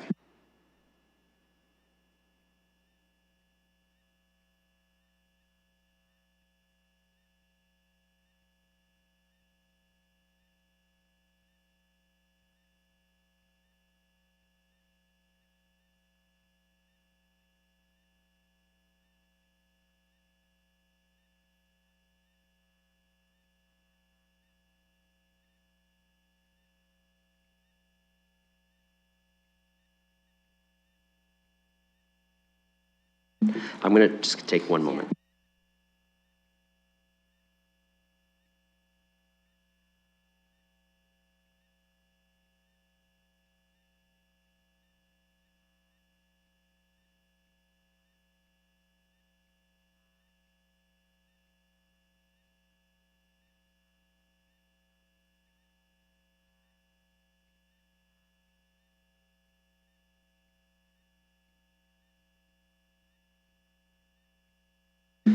Okay, I'm going to clarify this, Councillor, because you're raising a good point, but I'm going to be very clear. So, Councillor Hillier, I need you to stop talking. Thank you. Councillor Hillier, thanks. Mr. Mathers does not have anything to do with this referral, because this referral is Councillor Ferreira's motion. The council is not ready to act on today, now being referred back to committee for further discussion. The committee can decide what to do with that. But Mr. Mathers is not producing a report associated with that at all. It's just this motion being referred back. If this fails, this motion gets referred back for the committee to potentially take some action or discussion on with the Q2 report that Mr. Mathers is writing, which is landing in Q2. Nothing about that report is changing from a timeline perspective. Councillor Trossau's motion is simply the thing that Councillor Ferreira wants to do today is going to land back at committee on January 26th for them to debate again and change or not, and then send it back to council. That's what is occurring at this moment. Okay, Councillor Rahman. Thank you, and through you, so just to be clear, so if this were to go back to committee, and let's say it came back packaged with information, let's say, from other municipalities whereby there's some already enacted bylaws, that would still be staff then working on something, reporting back, and then going through the process that we normally would go through for approval of a bylaw. So the earliest possible date that this could end up being, if all supported through a bylaw, is probably June? Or is that, I'm just trying to get a timeline. Mr. Mathers, I don't want to commit you to a timeline, but, and by the way, we're not going to commit him to this, but can you give a rough estimate on whether that's generally correct for the work? Through your worship, yeah. So hypothetically, if this came back in January, council decided to go ahead with the motion as it's originally on the agenda, it would likely be Q2 2026 that we would bring something back in the form of a report. Councillor Rahman. Thank you. So I absolutely hear people when we're talking about the sense of urgency, but urgency and hope needs a strategy. And we do that by making sure we make good decisions that give our staff time to bring back things that adequately meet our needs to be able to put in place to support people that need legislation and change. So I just want to make sure that we're all clear and that we know the dates that we're working with. Thank you. On the change of date, Councillor Pribble. Thank you, Mr. the Chair. I will say one more time what I said now with additional date. January meeting or Q2, or if we were to make a decision today, the staff is coming back at the same time. One of the, when I ask about the scope of what they are coming back with in Q2, it does include comparative analysis with other municipalities. So what I'm struggling with, we are throwing the dates out there, and the only difference is that I guess the people who are attending here or hear it, they say they did pass it, but we are actually not. I don't see how we are doing any favor, because staff is come back. Doesn't matter if it's January, if it's this, what I already repeated. They are still coming back to us at the same time. When they are coming back with Q2, they are including the comparative analysis, what people are asking for. So therefore, I will not be supporting what's in front of us, because I believe we are passing something with less knowledge and same result time-wise. So I don't see anything being speeded up and that we are acting today.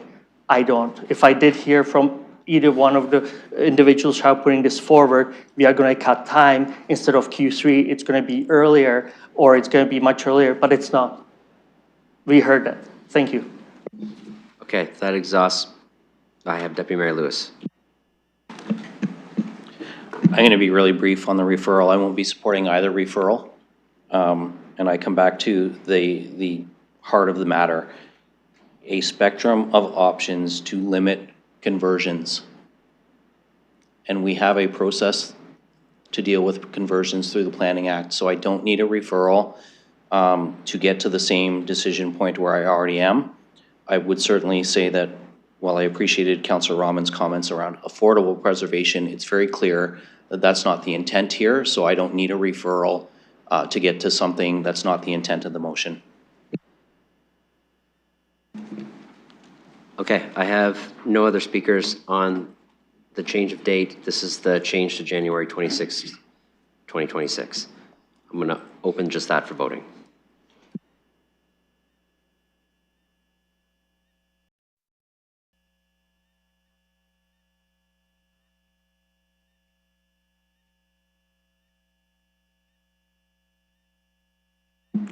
Closing the vote, motion fails 3-9.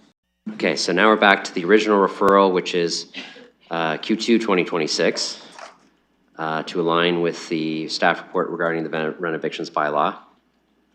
I already had people speak to this. Is there any other speakers to this?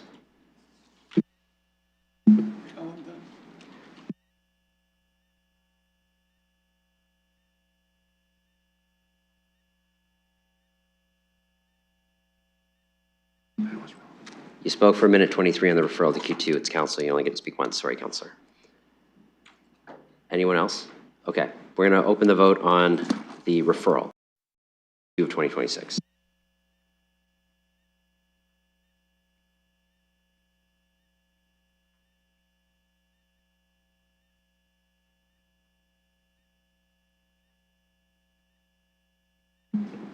Closing the vote, motion fails 5-7.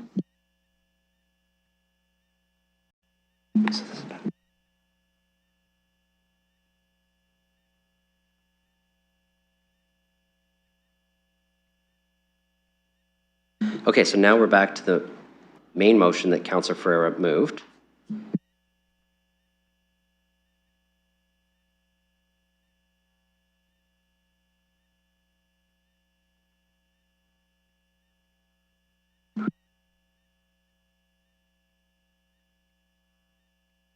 Okay, so we're back to that main piece. There's a number of people who've spoken to this. I'll look for any new speakers. You can do a point of order. Point of order. What's in front of us is right now the motion presented by Councillor Ferreira or the decision from the standing committee? The motion that Councillor Ferreira is doing. Okay, thank you. Yes. Which is the thing that he tried to move at committee, he's now moving at council. Okay? It's the motion to direct, it's vote number 2 in e-scribe. I'll just let everybody look at that.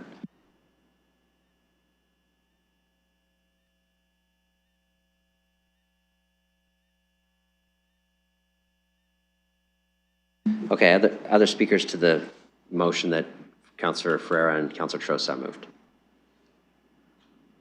Okay, seeing none, we're going to open the, you already spoke to this motion, Councillor. Point of order. For 3 minutes. Point of order, sure. I do want a clarification. What's in front of us? If we vote yes, are we supporting the committee's recommendation No. that Councillor Ferreira already put forward? Are we supporting his motion today, what he brought forward? We're supporting his motion today that he brought forward.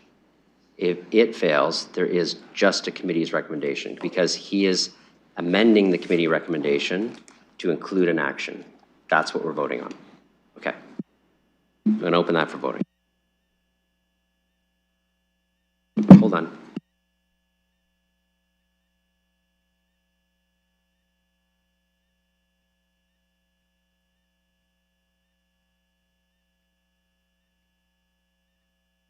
Just basically. That's right. Councillor, you spoke to the main motion and then you moved the amendment. You haven't spoken, so yes, you can speak. Go ahead. Thank you. I did that on purpose. So here we are. We don't have a referral on the table. We have an urgent need. We have all said this, all of us. We said it last week. Hopefully we can say it again.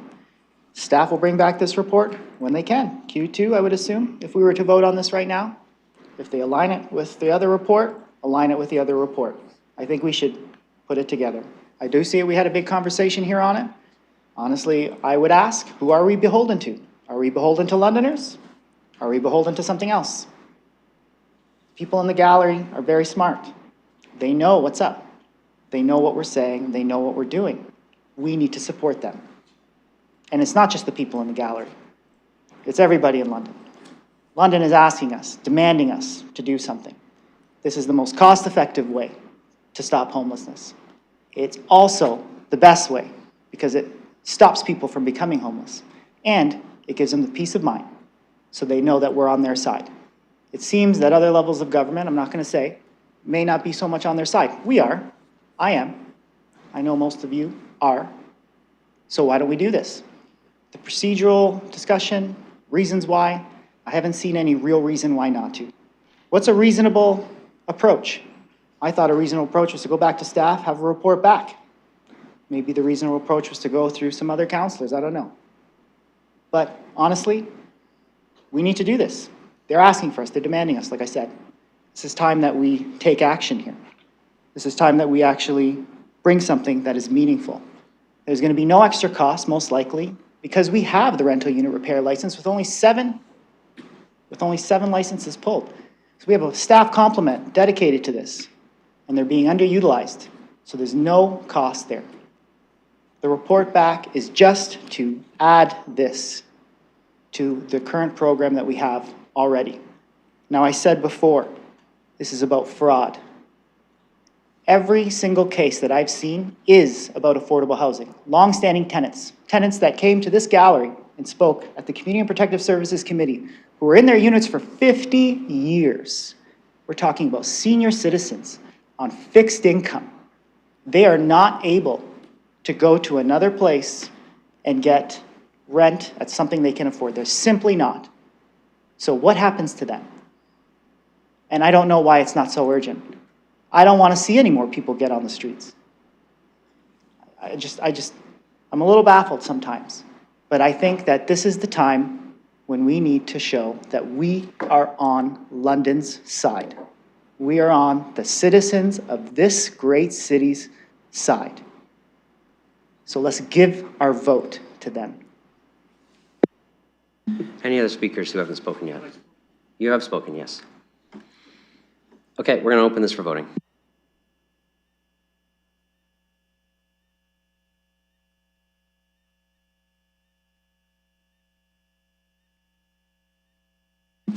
Closing the vote, motion fails 4-8.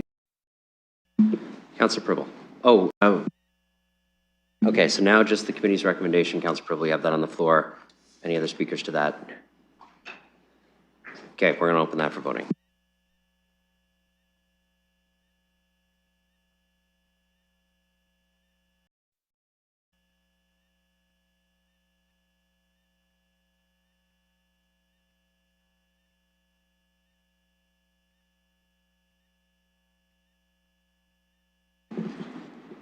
Has it come up yet? Okay. Oh, there it is.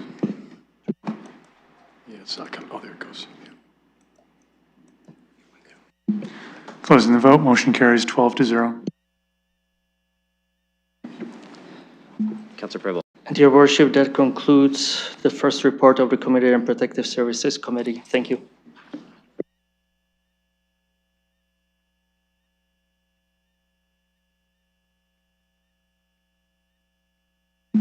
Okay. I'm going to look to see if we can just power through and finish this meeting. There's just audit report left and then bylaws. So, Councillor Stevenson, if you can present the audit report. Thank you. Yes, I'd like to present the fourth report of the audit committee. I haven't been asked to pull anything. Okay, does anybody want anything pulled from the audit committee? Seeing none, we can, any debate? Councillor Stevenson's putting the whole thing on the floor? Okay, seeing none, we'll open that for voting.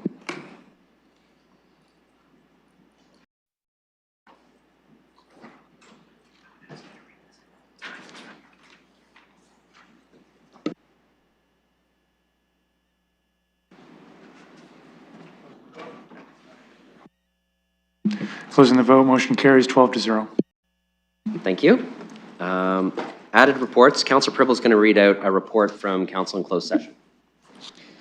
Thank you. And from the first report of the Council in Closed Session, your Council in Closed Session report, replacement agreement, simulcast upgrade for emergency communication system, that on the recommendation of the Deputy City Manager, Enterprise supports the following actions be taken with respect to the staff report dated December 1st, 2025, related to a single source procurement SS2108 for base station replacement agreement, simulcast upgrade for emergency communication system. section. A, the above noted staff report with respect to the limited tendering procurement for the base station replacement simulcast upgrade with PSPC Canada Systems Incorporated, formerly L3 Harris Canada, be received, and B, the civic administration be directed to proceed with a limited tendering procurement in accordance with the subsection 13.33A and E of the Procurement Goods and Services Policy with respect to base station replacement, simulcast upgrade with PSPC Canada Systems Incorporated, formerly L3 Harris Canada. That progress was made with respect to item 4.1 and 4.2 as noted on the public agenda, 6.11 PAC PEC and 6.21 PEC. Thank you. Thank you. I'll second that. So that's on the floor. Any discussion on that? Councillor Pribley, you're presenting a report, so you still get to stand. Any discussion on this? Okay, we're going to open that for voting.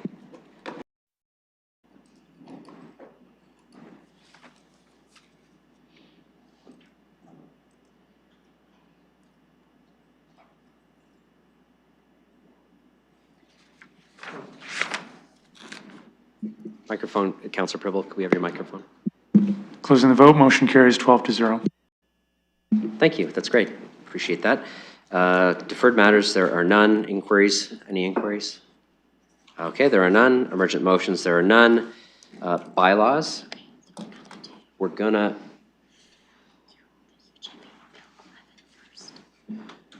Okay, so what we're gonna do is Bill 11, which is the urban growth boundary bylaws first. Then we're going to do Bills 2 and 3, which were the items that Councillor Stevenson wanted to vote contrary on, unless you don't want them separate.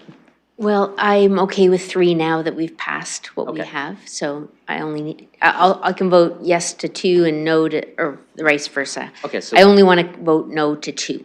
okay, so we'll just have number 2 separated out. We'll put number 3 in the larger package of bills, and then everything else will be together. So we're just going to make that adjustment. Everybody's okay with that?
All right, so Bill 11 first, urban growth boundary. I'm going to look for a mover. Is there a mover and a second for all the things today? Deputy Mayor Lewis, Councillor Cuddy. Great. First reading of the Bill 11. We're going to open that for voting.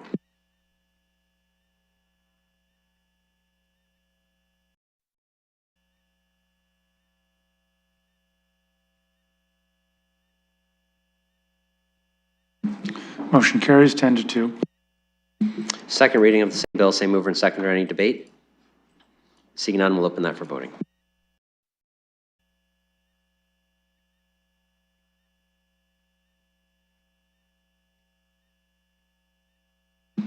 Motion carries 10-2. Third and final reading of Bill 11.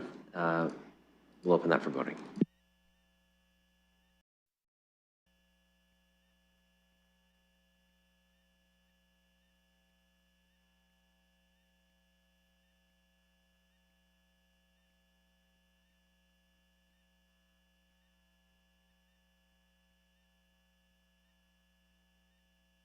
Trustee votes no.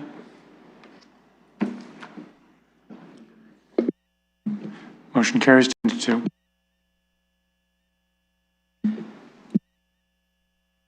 Okay, we'll do Bill 2 next. Same mover and seconder. We'll open first reading for voting.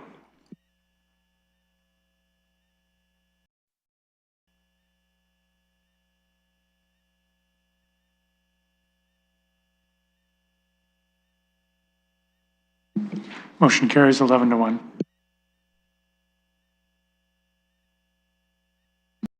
Second reading, same mover and seconder. Any debate? Seeing none, we'll open that for.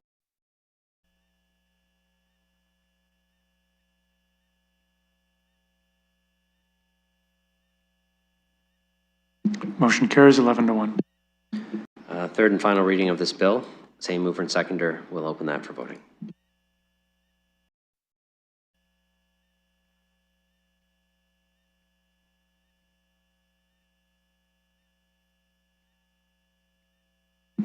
Motion carries 11 to 1.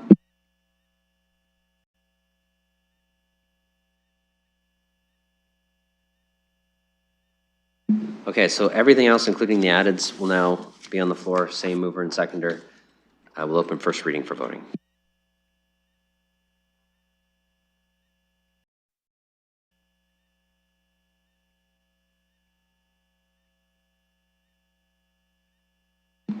Motion carries 12 to 0. Second reading. Any debate on these bills? Okay, seeing none, we'll open this.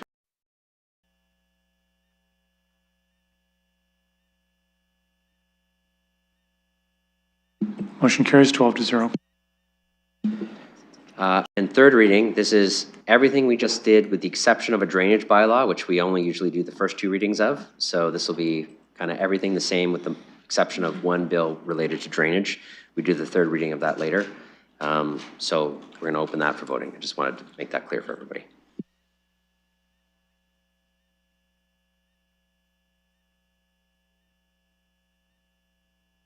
Motion carries 12-0.